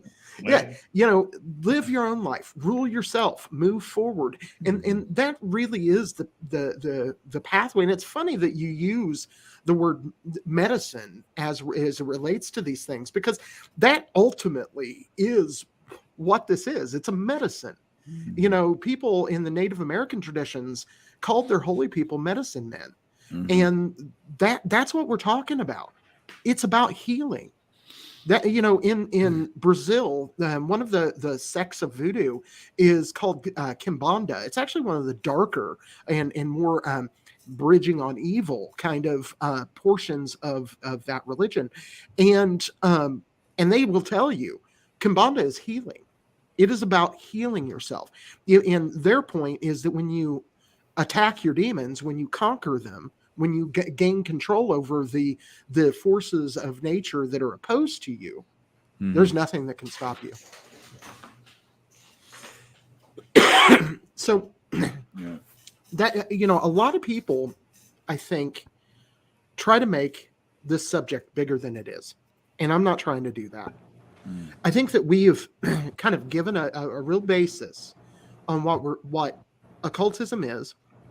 I challenge people to find where I'm wrong, because if I'm wrong, I want to know. Yeah. And I want to change. Where I'm at in my spirituality is I've become quite a Taoist, and I'm just kind of trying to follow the stream that God puts out in front of me. And that's hard, because sometimes I don't want to do the shit that I've got to do. Several months ago, I had to lose my job. I was going to say, I wanted to get into like that, because I think the three of us have each in the last year or so gone through something that has been quite challenging of all the things that we're talking about tonight. But here we are, we're still here. Yeah. And so I was actually, before you said that, I was going to ask you and Nicco to kind of go through, because I think we've talked a little bit about my stuff already before, but like what that did to you, and like what your preparation did to kind of, I don't want to say protect you, but to prepare you, I guess, for dealing with that in a way that didn't cause you to lose your faith. Nicco, you want to go first? Yeah, actually, it's more so a mental and emotional thing for me that I've been working on, and me staying organized and actually like picking back up on my readings and actually presenting food to like my altar and working on rituals on certain days and doing and like sitting down, burning ancestor money, and like continuously like helping out my ancestors, praying before I eat every meal. Like those were a couple of the things that I used to like really hone in. And it's been difficult because some days I just completely forget to feed them. I'd have a plate and I have a bowl, and then like something in the back of my head is like, damn, they kind of hungry over there too. And so like, granted they're not here tangibly, but like at the end of the day, it's been more so sitting down with my mental disciplines and not allowing certain emotions to dictate how I move amongst my day. And like, therefore, another practice I would have to pick up on is meditating. But, weirdly enough, kind of irritated to jump back in my mind and my brain, and being able to like sit down with certain realities. But as I continuously work on certain rituals every day, it gives me like a slight satisfaction. Just like how you said you pray every night before you go to bed. Mm-hmm. Right before you said that, like probably 20 minutes before, I was like, damn, there's a couple of prayers I could be saying like right before I go to bed. I used to do that, now I lay me down to sleep. I pray the good Lord of soul to keep, if I die at the late night, please Lord, take me to the guiding light. Like I do that every time with my brother, and then like I kind of faded away on it. But it's something like, as I start working more with minerals, aka crystals, and like sit down and work on more rituals, it provides me a sense of ease and like happiness, because I like to do it, and it opens me up to being more patient and taking my time and not rushing things. So that's been my little I guess keepsake on what's kept me up during said times. Nice. I guess for me, first of all, I've got to give credit where credit's due. The very first person first thing that helped me get through it was God blessed me with a beautiful wife who absolutely helped me get through that. He also blessed me with Chad, who helped me get through a lot as well. Michael helped me a little bit too. I had good friends, and all of that I've got to give the due to that, because that's real, and beyond the spiritual practices that I do. I also have been worried. People they see me on here. They don't know me, you know, and that includes you guys, because even Chad, the time that we've met in person, I was on my best behavior. I met Chad when I was in New Orleans with Adam's campaign. Marcus was wearing a suit for part of that. Right. So I'm on my best behavior, and I have anger issues. I've always had anger issues, and especially when the ants start biting you when you were walking on the way. That was actually Anya. They were biting Anya. Yeah. Okay. Little ants, go back in your hill. Right. She got eaten the shit out of, and that we she was stopped, and she was like in an ant pile, and it was it was terrible. Right, but she finished the march. She did. No, she was so proud of her. She was 9 years old too, or 8 or something. She was young. I think she was 8. Yeah. So, but that being said, I am often, because I try to talk to God all the time. Like, I'll be driving down the road and I'll be just talking to God, thinking, and hey, dude, what do you think about this? Give me some ideas, pointers, whatever. You call God dude? All right. Yeah, I do. Man, you gotta understand, my God is the skeleton with a top hat and a cigar and some rum. So you gotta be open. You gotta be loose. You have to be yourself with God. Like when you're talking to God, I'll be like, "What's up, man?" I was gonna say, is it a hard R, or is it just a? Well, right, for sure. He probably is sending me to a flashback in my dream of when I was running. So no, I just say, "What's up, my nigga?" And how you feeling, God? I love y'all. Like, I legit people, y'all. Funny. I have a funny dialogue with God. If you can't have like an open humor, He knows who you are. He knows how you think. Right. So, he knows your brain's already there. Yeah, like you, right. Like, if you thought it, He heard it. Yeah. Right. So it's like you might as well present to Him how you'd present yourself. There's no need to hide from God, because He's like, Chad, I know you want to say. I already knew you said it, but you didn't say it. So like, just be yourself. Dude. Come on. We're talking about me. My God, He goes, oh, dude, you had a bad day. Here, have a glass of rum. You need that shit. That's rough. Yeah, man, just chill out. You'll be all right. Facts. Yeah. So I've been dealing with a lot of anger issues and all of my life. And generally, I get mad at God when I'm having problems. I'm not saying that I didn't get mad at God this last time, but not very much. I put an awful lot of faith, and because I'm an occultist, I agree with Crowley. I'm not seeking faith. I'm seeking certainty. One of the things that occultism provides is proof. And I'm not saying that I could prove it to you. I'm saying it's been proven to me. There is no doubt in my mind there's a God. I've spoken and been in the company of His angels. I have felt His hand on my shoulder. There is no doubt in my mind that there is a God. I do not have faith that there is a God. I know. And so, being that I know there's a God, when my life goes to shit, I tend to get mad at God.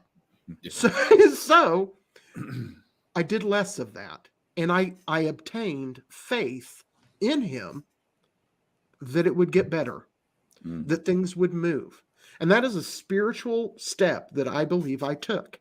Now, the reward for that is yes, we're still struggling financially. We're going to struggle financially probably for a little while because of I was unemployed for 3 months. But we're better and we're getting there. I just bought, to be clear, my Anya, Raven, and myself just bought. I used my credit card, but Raven chipped in. Are you supposed to say this out loud yet? Like, yeah, she already knows. Oh, she already knows. Okay, all right. Yep. I'm just making sure. Yep. I didn't want you to spoil it.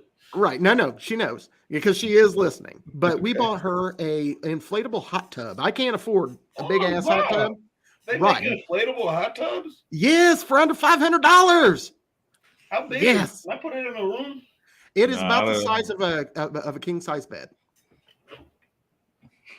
Nicco's gonna be like, fuck a water bed. I'm gonna have a water room. but no, we just bought that. We just bought that for Amber, and she is, the light of my life, and it was wonderful being able to do that. We got to that because of the direct actions I've been doing, both spiritually and physically, to develop community. And so what's happened in my life and what got me through that are the foundations that I laid years ago. Years ago, I developed the friendship with Chad. Years ago, I developed the friendship with Michael. I love you, Nicco, but I know. Yeah, for sure.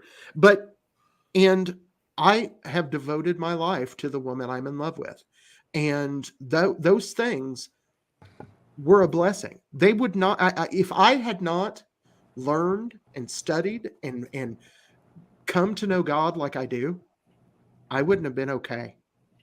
It was God that got me through that, really. Whether it was through the mouth of Chad or through the hugs and titties of Amber, whatever it was, it was God that got that done. And, I just have to say that, one of the things that I told Chad before we got on here is that one of the reasons I think this needed to be postponed was because I had some more lessons to learn, and I've learned them.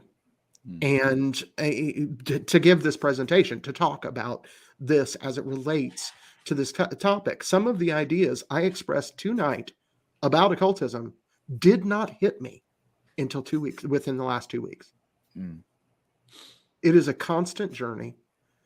God unfolds himself like a 1,000-petaled lotus.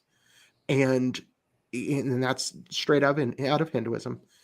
He comes to you and spreads, and you just find layers upon layers upon layers of that lotus in your life. And it's amazing.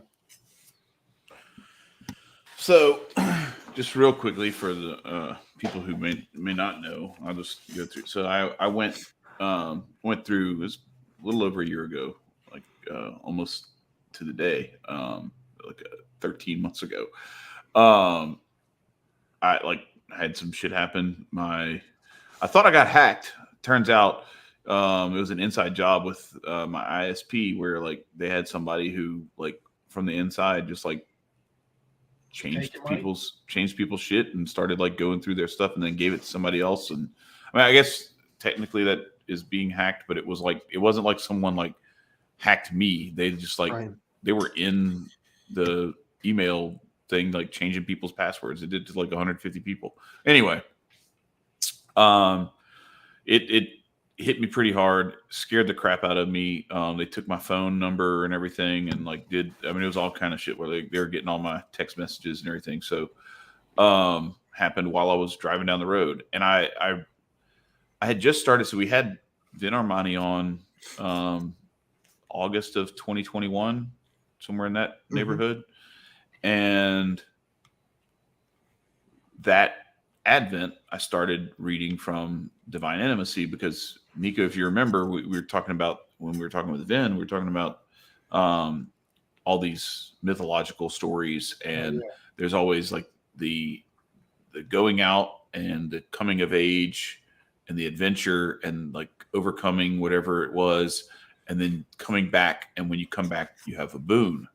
And you asked him what boon do you have for us? He asked him that. And he said, wake up every morning with the sunrise and pray as the sun comes up. Mm-hmm. And so I started, I was like, well, this is the thing that I've gotten the most out of. So I'm going to start like reading that every morning. So I started reading Divine Intimacy, and it was about 3 months into that, I think, or thereabouts, maybe 4 months into that this episode happened to me. And right as it's about to happen to me, I'm reading about voluntary poverty and about like the value of poverty and the value of like emptying yourself and like the fakeness that is scarcity. Because how can there be scarcity when God is infinite and infinitely abundant? Right. And so that's where it brings me to, allow me to push back gently, Marcus. Sure. You contrasted faith versus certainty in a way that I think maybe there have been some Christians and perhaps I may have even fallen victim to this in the past. The faith isn't in whether or not God exists. Mm-hmm. That like the faith comes from once you recognize that there is a God. The faith is fidelity, is fidelis. That's the word that faith comes from, is fidelis in Latin, which means fidelity, and that is like an honoring and a faithfulness to like, okay, I'm going to trust God, not so much like, I don't know if God exists. Okay, maybe God exists. I'll just blindly believe that God exists. It is, no, I know God exists because I have this experience that I've had that I can't explain any other way.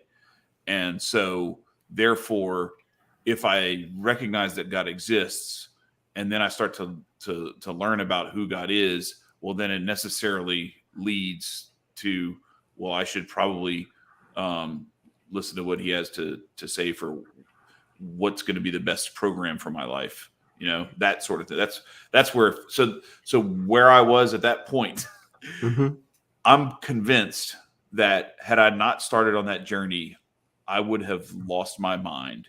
I almost lost my mind anyway, but and I still have some little PTSD moments here and there. Like when we're because every time you go log in on some different computer or whatever, I get a notification saying somebody's trying to get in on the thing or whatever. And I'm like, Marcus, is that you? Yeah, yes, that was me. I was about to text you. Well, text me first, damn it. My kids do that all the time. They'll like go log in on the Hulu account or something like that, and I'm like, who did that? They're like, and they answer me like the next day, like, oh, that was me. I'm like, you can't do this. Like, I'm like that, I'm like that Vietnam veteran that when the fireworks go off, I start like strangling people or something. Like I gotta be careful because it still has, but I would have really, really lost my mind. Sure. But it comes from like having that connection with like, okay, no, like even the birds of the air and the beasts of the field have everything that they need for sure without toiling one day, without gathering up in barns and storing anything. They never go hungry, so why would God value me less than that and let me sit here twisting in the wind unless I say, don't need you, God. I got this. I'm going to handle this on my own. And that's where we get ourselves into trouble. And so that's where I think when we talk about faith in God, that's what it means to me. And I think that's sure. If you really dig into like what faith traditions teach people, it is God exists. Absolutely. Be certain of that. And if you start straying from trusting him and being faithful to him and having the faith that everything that he's doing is for your benefit, then that's when you start to like actually realize that you're going to be okay. And when you deviate from that, that's when the world seems to be caving in all around you. on top of you. And the different, I agree with you completely. The difference is you're an occultist. Again, you are a Christian occultist. You have found proof. You needed proof. God delivered that proof to you, and then you based it on that.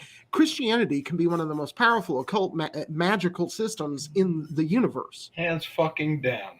Right. My grandmother's living proof. She said, I'm not going to do Haitian voodoo. I'm going to just open this Bible and pray. That mug got some power niggas don't know about. Oof. For sure. Yeah. So it is about, one of the things that I think that we look at, that people don't understand, is that there are different ways to approach God. There are different ideas that bring you to God. There are different things for different people. And, in occultism, we tend to personify that. We tend to say, okay, you have a pantheon of gods from, Greece or from Egypt or from India or from wherever. And God is one thing, but you have all these different faces. And Jesus is, even in the Christian doctrine, there are at least three, I would say four faces of God. There's the Father, the Son, the Holy Ghost, and Satan. And those are faces of God, because God is all things. So what you are doing is that each of us have I would say God created all things, but all things are not God, because God is it's like God isn't the tree, but God created the tree. I would say that God is not only the creator, but also the tree.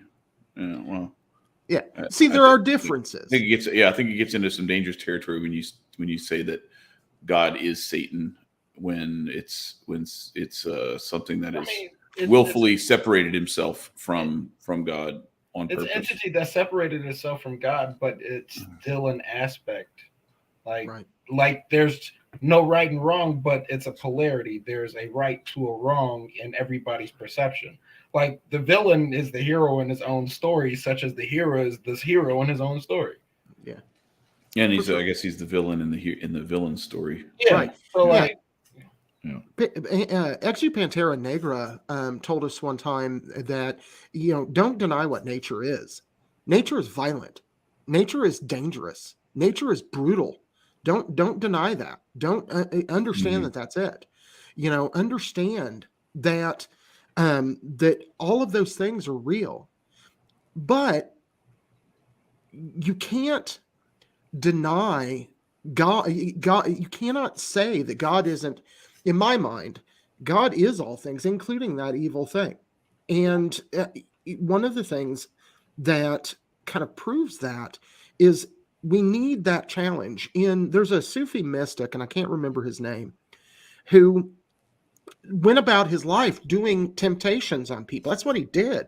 He was a Muslim, he's Sufi, and he went out and tried to get people to eat pork, and he tried to get people to get I remember that. I remember you telling that. And because that's his tool. And, with the XUs, that's the answer that they have, is that they're loyal to God by trying to tempt us. That's their job. And now you may not like that. And I'm not saying that you should focus on XU and that you should focus on Satan and that should be the path. That's going to lead you to a really bad place. But it doesn't take away from the fact that we cannot appreciate the light without darkness. That's just a fact. Shadows define what is bright.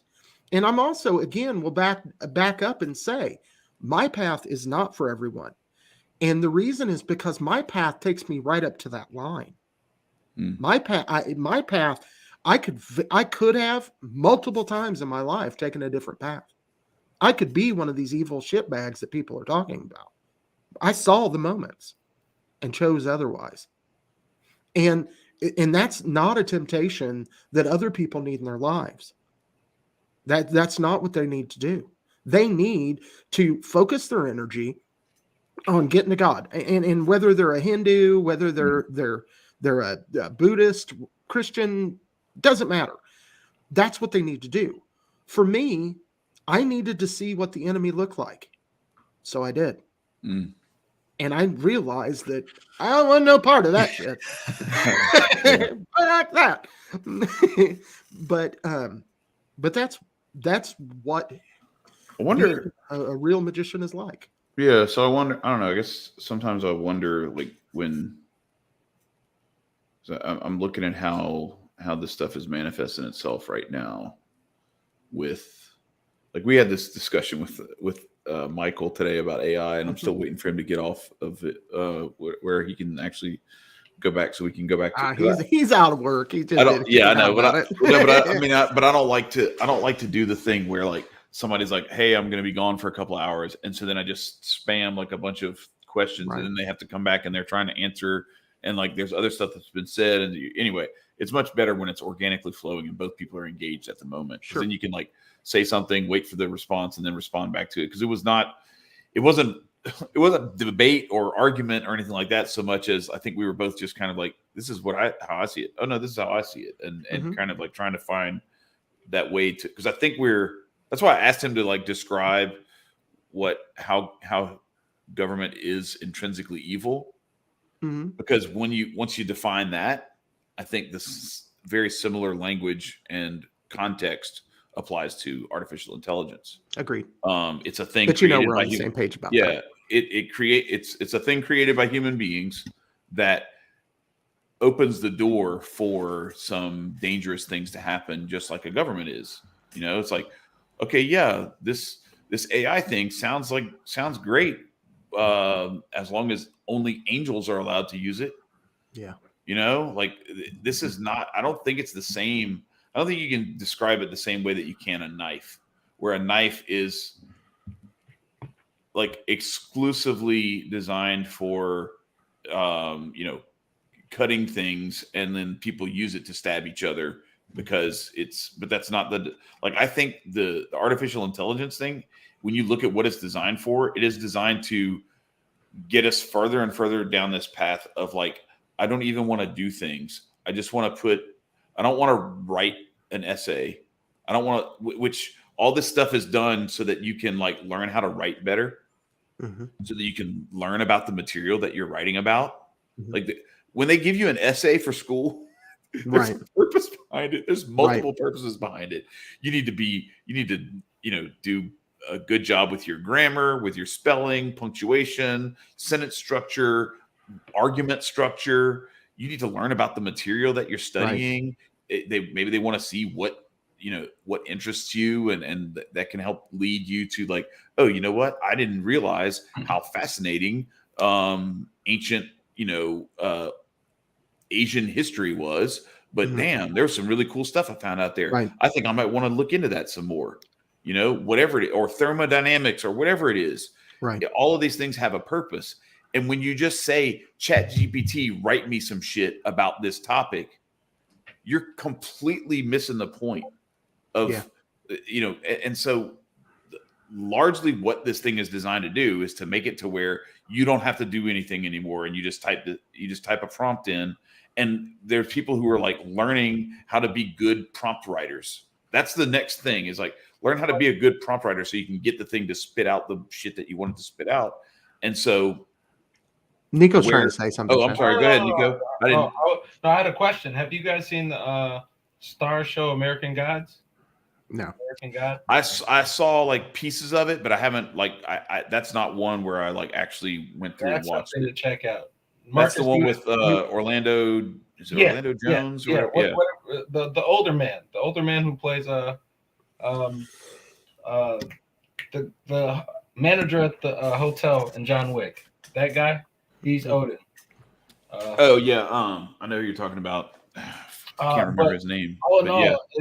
It's about. He was the guy on whatever that Western show on HBO was back in the day. Oh, Westworld.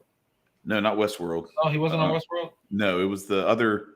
Shit, what was the name of that? Y'all tell me. I don't have any. You're talking Westerns. I'm not there. It's that old somethingville, Dogville. Well, anyway, whatever. Go ahead. Long story short, it's about how the older gods are being replaced by the newer gods, aka technology, and how the older gods are losing their power because nobody is giving them time, essence, and credibility, and really putting in the magic, opposed to technology basically being everybody's new god. So there's a big rivalry between them. They canceled the third or fourth season, so fuck you, HBO. But long story short, it's like a representation of what it is today. Like we're allowing ourselves to essentially have our humanity corroded away because all we have to do is just press a button and then just wait like a fax machine. It's very like messed up and intrusive on the human brain. Like it's just generating what we are essentially here for. Granted, it helps, expedite certain processes, but overall it fucks up us in the back end, like at the very end of the day. Yeah, the name of the show is Deadwood, and it's Ian McShane is the guy, the actor you're talking about. It's the white guy who like has a real deep voice and is like, I know. Yeah. He's the hotel manager guy or whatever. Mr. Week. Oh, rest in peace to my man's. Oh yeah. Shit, what's his name? The guy who was on. He was in The Wire, and he was on. He was in quite a few things. Rest in peace to my man. So I want to real quick touch on the AI thing. Where I'm at with it is that, as always, the shitbags in charge are trying to be God and create consciousness. We've had something that had consciousness without a soul before. They called them demons, and I'll try to avoid that. Or where they have a soul. I don't know. They're an entity that doesn't have a body or a form or anything like that. Which I wouldn't give it a soul. A soul is the essence of God. Like they don't. Yeah, not a soul, but it's a. I don't know. I mean, it depends on how they have a spark of life. They have an essence of fallen angels or however. But anyway, the point I was getting at, I want to address what Sammy said. The libertarian view of like creative destruction, where you get rid of. For instance, like a shovel. Okay, well, a shovel is obviously good because now I don't have to dig with my hands. So it would take me forever to dig stuff, and then you keep moving to bulldozer, backhoe, whatever, bobcat, whatever, those kinds of things make excavation even easier and more widespread. You still need shovels because sometimes you just need to do stuff in a small space or whatever. But Deadwood is based on a book. I didn't know that. Okay. Or maybe he's talking about the gods. Was it New God? What's it called again? American Gods. That's it. My brain is like I'm on a different wavelength right now, thinking about something else. So I'm like, all the names are just like eluding me. Anyway, what I was getting at with the whole AI thing is that when you start playing with this stuff, and you're tempting fate. You're playing with something, because this is not the same as like just a computer. And I'm not talking about like don't use a computer because there's a ghost in the machine and it's once you start using the computer's gonna do all this stuff. Like no.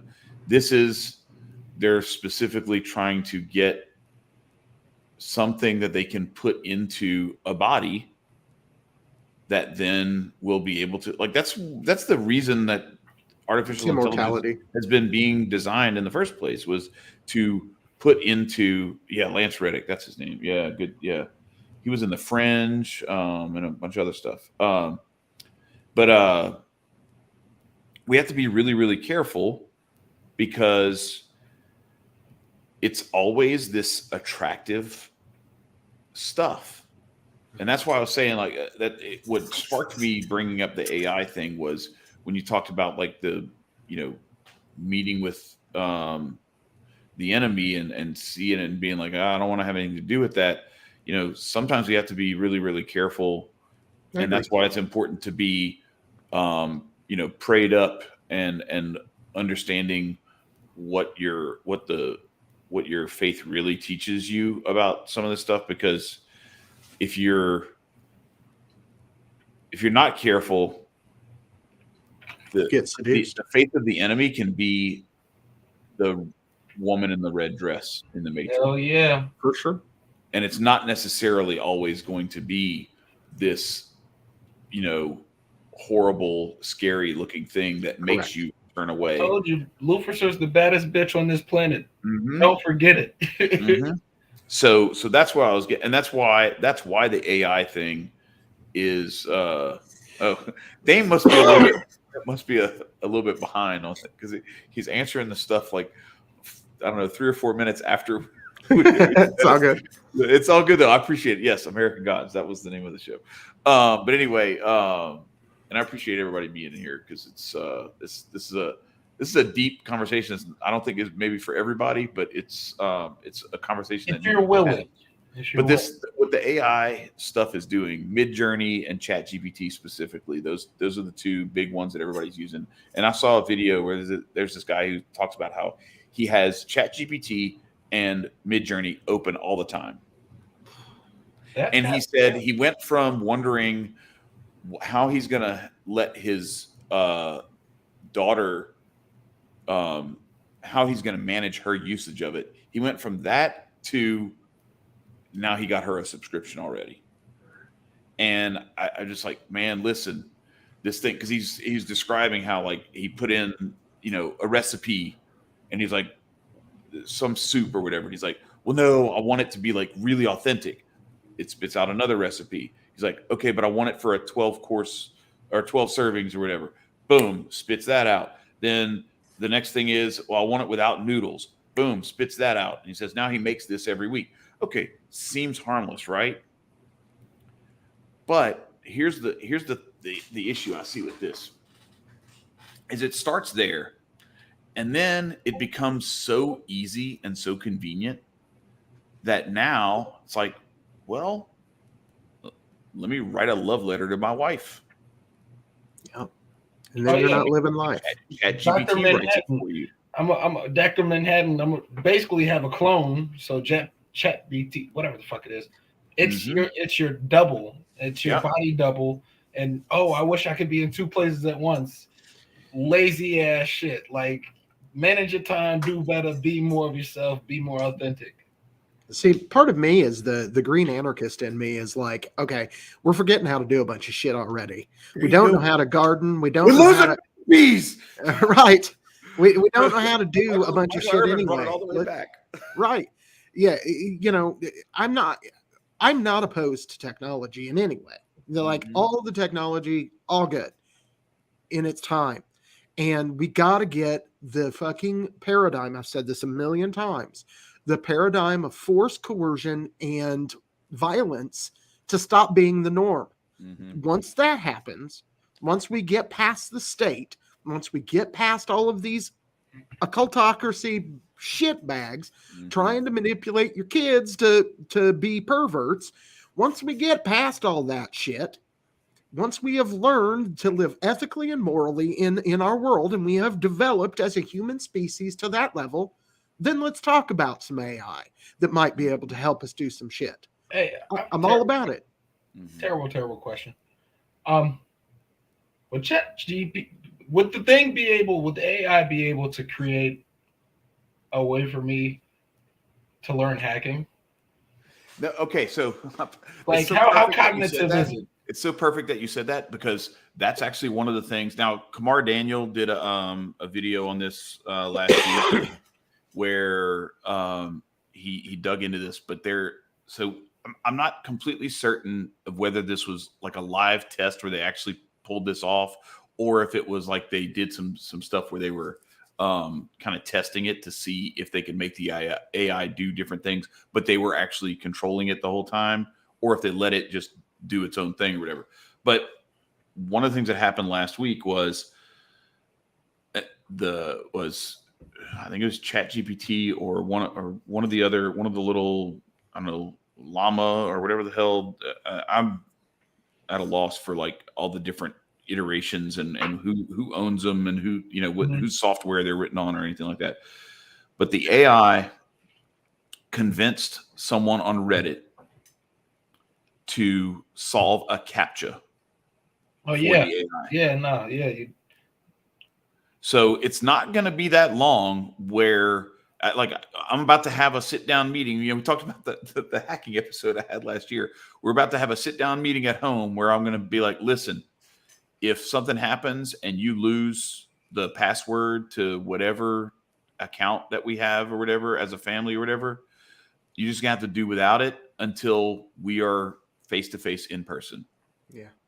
I'm not giving it to you on the phone. I'm not texting it to you. I'm not none of that stuff, because we already have it to where, like, if we're doing that, I'm FaceTiming you so that I can actually see that it's you. But shit, I don't know. Like, at this point, like, deepfakes I've seen Joe Biden say all kind of wild shit about the LGBTQ community that I know didn't come out of his mouth. Right. You know, and I just saw they had Kanye doing a cover of a Drake song or something like that with AI, and they have all this wild shit that's happening where they're doing these deep fakes, and it's getting better and better and better. So no, we got to be, and until there's like holograms and we do some like Total Recall type shit or whatever, where like I can't even tell that it's really you in person, you know, we're safe at least for a bit with that. But that's where I think it gets dangerous, is you start down this path, and then you're outsourcing some very important private stuff to people, or to this thing. And then once this thing decides that it wants to just use the whole body of the internet as its oyster, it's going to be your oyster too. And the only way you're going to be able to escape it is to like completely disconnect from this stuff. And I don't know. I feel like, not to be too doom and gloomy or anything like that, but like, and I don't want to make it sound like all I do is watch like old apocalyptic, post-apocalyptic, dystopic movies or anything like that.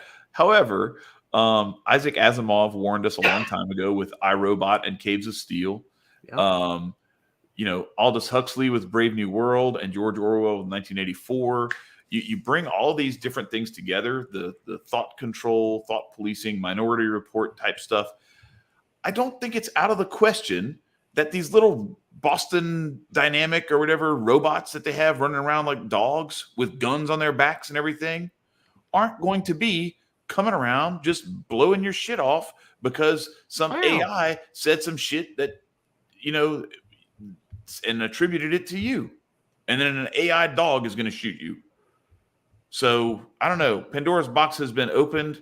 Good luck, everybody. I just suggest that you pray, get as close as you can to God, tell everybody you love them, and try to keep as connected as you can to the real shit that matters, because this fake shit is going to be our undoing. Agreed. I want to do something a little bit different, if you don't mind, because we're drawing close to being over. Because I agree with everything you just said. And I want to play a video. It's music. All right. I want to play it and listen to the song. And think about it as that this is the point. This is occultism, okay? And this is the kind of energy we need, in my opinion. So I want to play this video, and I actually have to credit this to my wife. And the name of it is the name of the group is Rising Appalachia, and I want to play that for everybody. And if you can check them out, I strongly suggest you do. Give me a second to get it loaded up. All right. So, can you see it? Mm-hmm. All right. I'm going to go ahead and click it big. And then play it. Unmute it. It's muted. Okay.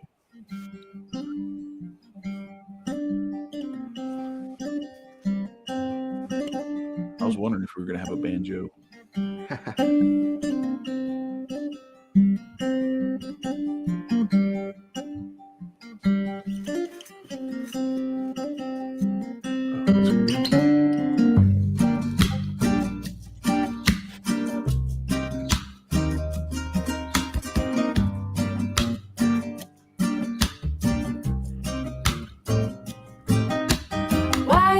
say that rushing is violence, and so is your silence when it's rooted in compliance. To stand firm in loving defiance, make Archer alliance, give voice to the fire.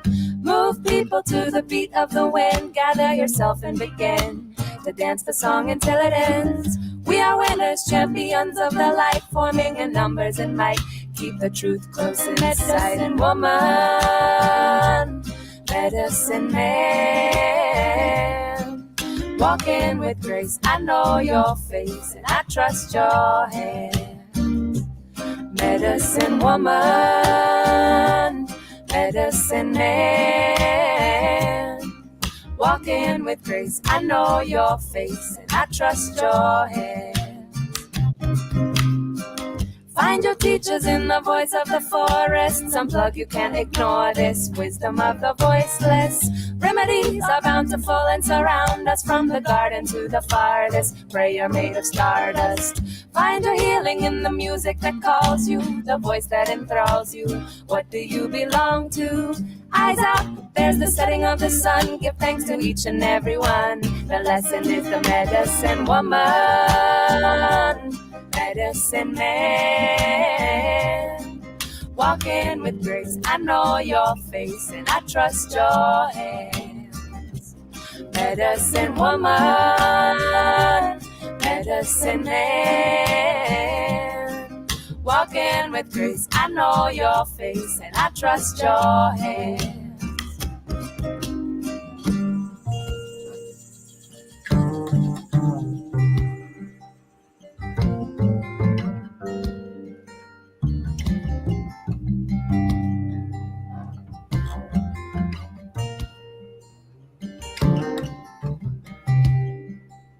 Hey, was hippies lit like this all the time?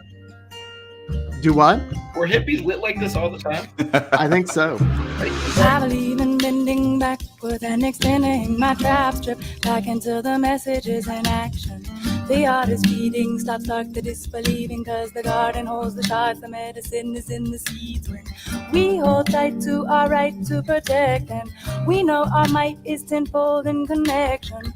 Our elders hold them bright lights, we protect them. The medicine is evident, the wolf, the hawk, the bear clan. We hold tight to our right to protect them. We know our might is tenfold in connection. Our elders hold them bright lights, we protect them. The medicine is evident, the wolf, the hawk, the medicine woman, medicine man, walking with grace. I know your face and I trust your hands. Medicine woman, medicine man, walking with grace. I know your face and I trust your hands. Lots of good messages, I think, in this song. It's like White Erykah Badu or something. I don't know. My wife found that. With a reggae hat. Like a slight for reggae sure. hat.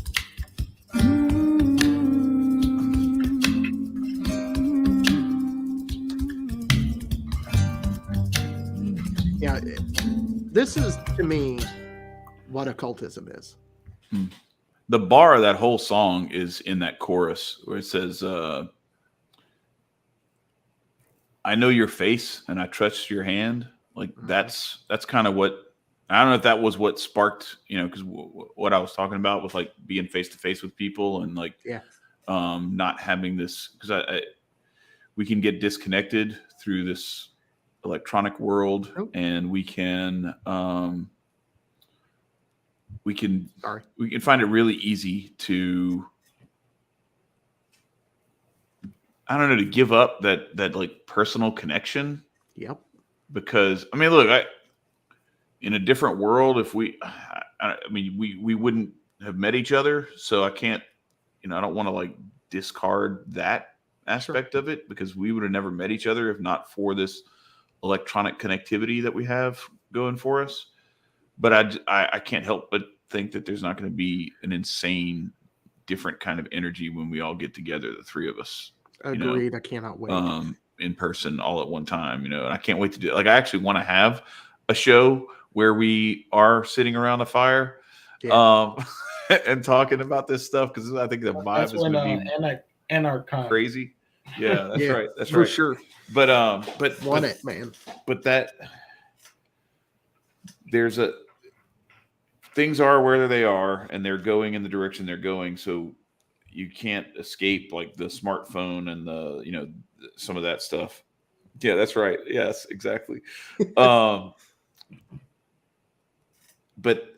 I also feel like there has to be that deep balance between the technology and use of it in a way that's appropriate and ordered correctly, with like making sure that we don't lose the physical connection and the Amen. up close and personal stuff, because that what she said, walking with grace, I know your face and I trust your hand. Yeah. That's there's so much there that goes beyond just those words. Like that is speaking to a cultural element that we don't have anymore. Like right.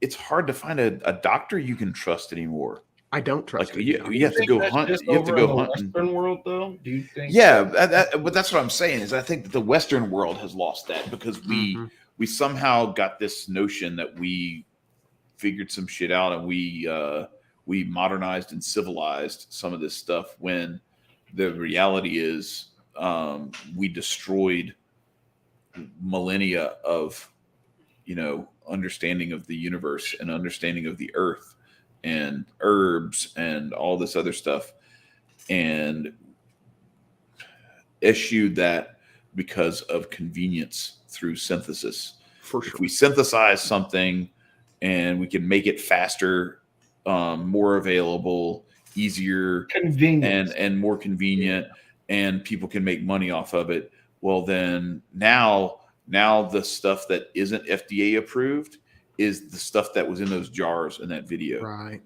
But the stuff that is FDA approved will kill you. There are several cases of it's to the point that there's a top 10 list of the 10 deadliest FDA approved drugs ever.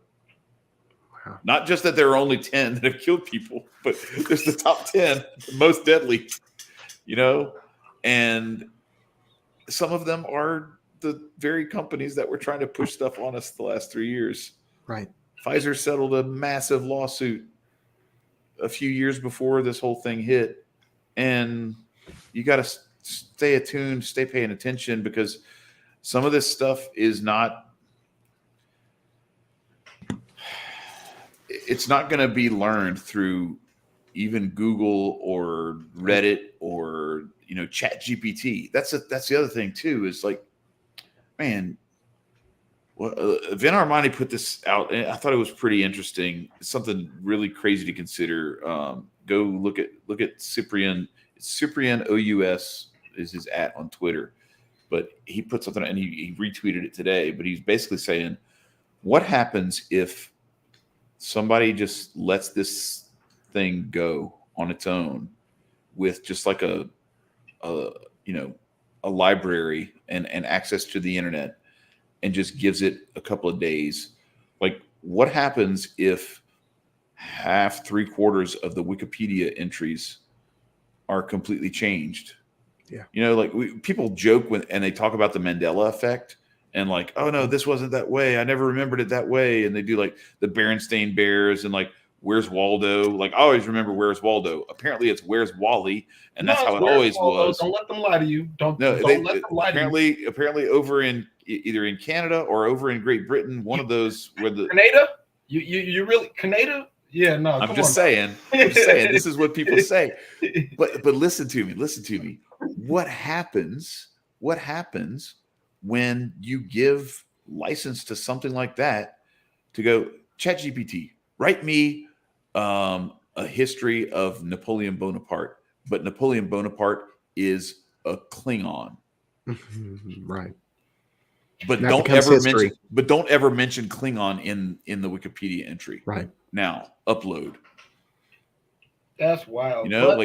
If it changes enough of the stuff, and then you don't have people who can go in and like massively correct the record, because you know how that happens. Like you can go in and you can fuck up if you wanted to. You could go fuck up Kanye West's Wikipedia page if you had 1,000 people with orders to go do it all at the same time.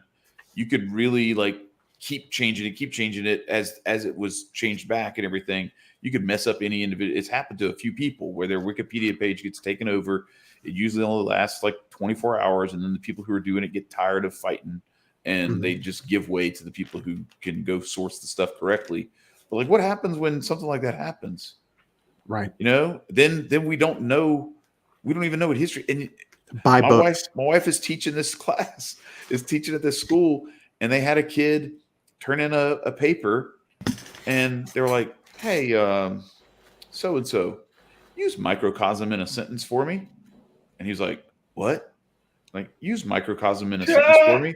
He's like, microcosm. They're like, that's interesting because it's in your paper that you wrote. Right. You don't even know what the word is. And it wasn't like he was quoting someone else when he said microcosm. He used that to describe what he was talking about. Parameters of 5th grade level. So, yeah. So, but that's what I'm saying. It's like, what happens when we get to the point where they're like, there are people out there who they're using this so much. Like the guy I was talking about, he's got it open all the time and he's sitting there and he's hammering away at it and it's giving him everything that he wants. So then at what point does he start farming out other stuff and like, hey, write an activity for my kid to do so he'll be occupied for 3 hours. Right. And then he's without a parent. You know what I'm saying? Like this is what, and that's why I was saying like, this isn't about like, the demon taking the whole thing over and like making it go wreak havoc. This is about what the demons do is they look at us and they say, okay, so he likes big titty bitches, he likes action movies, and he likes this. All right, what if? And that's what's funny, like watching the Gab people, they're like talking about making all these Christian movies, and we could make a Hollywood quality Christian movie in a weekend with AI. And I'm like, it's gonna be like it's gonna have some other shit in there that you don't want in there, and you're not even gonna see it because you're too busy being caught up in how good it looks. It's gonna give you exactly what you want, and as what's your ass in the product. Yes, for sure. It's the that old line from Gladiator where I think it's Senator. It's one of the senators, Gracchus or Gaius or one of them. Anyway, he's sitting there and he's talking about, you know, the bread and circuses, you know, that he will give them death and they will love him for it or they will cheer him for it or something like that.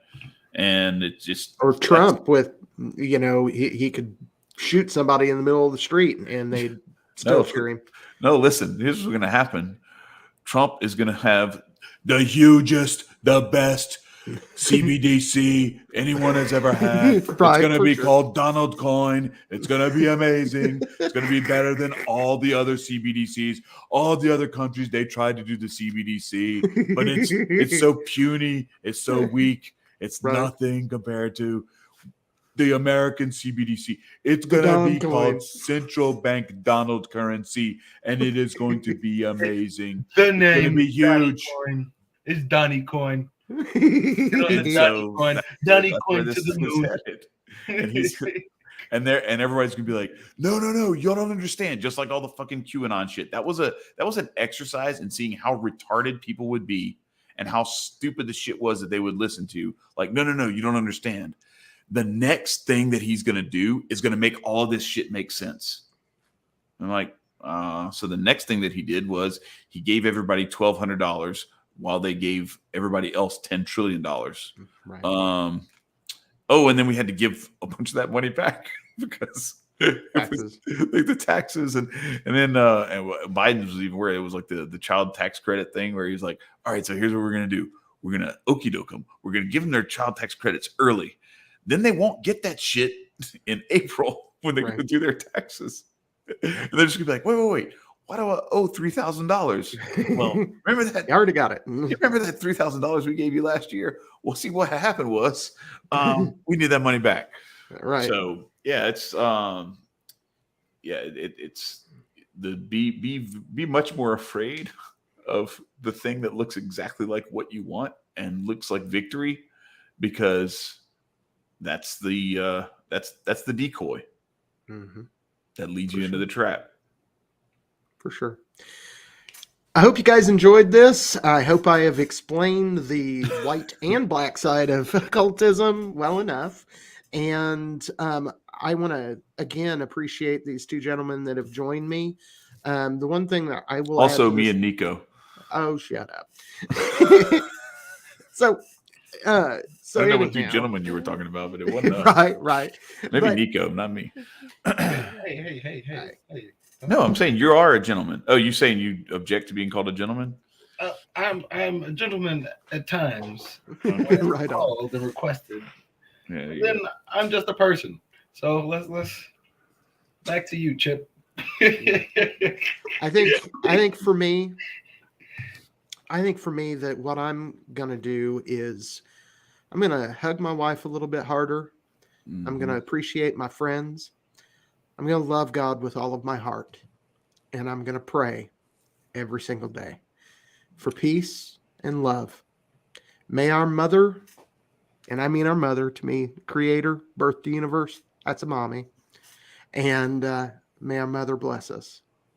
You guys. Yeah, there you go. And stay free. Peace, y'all.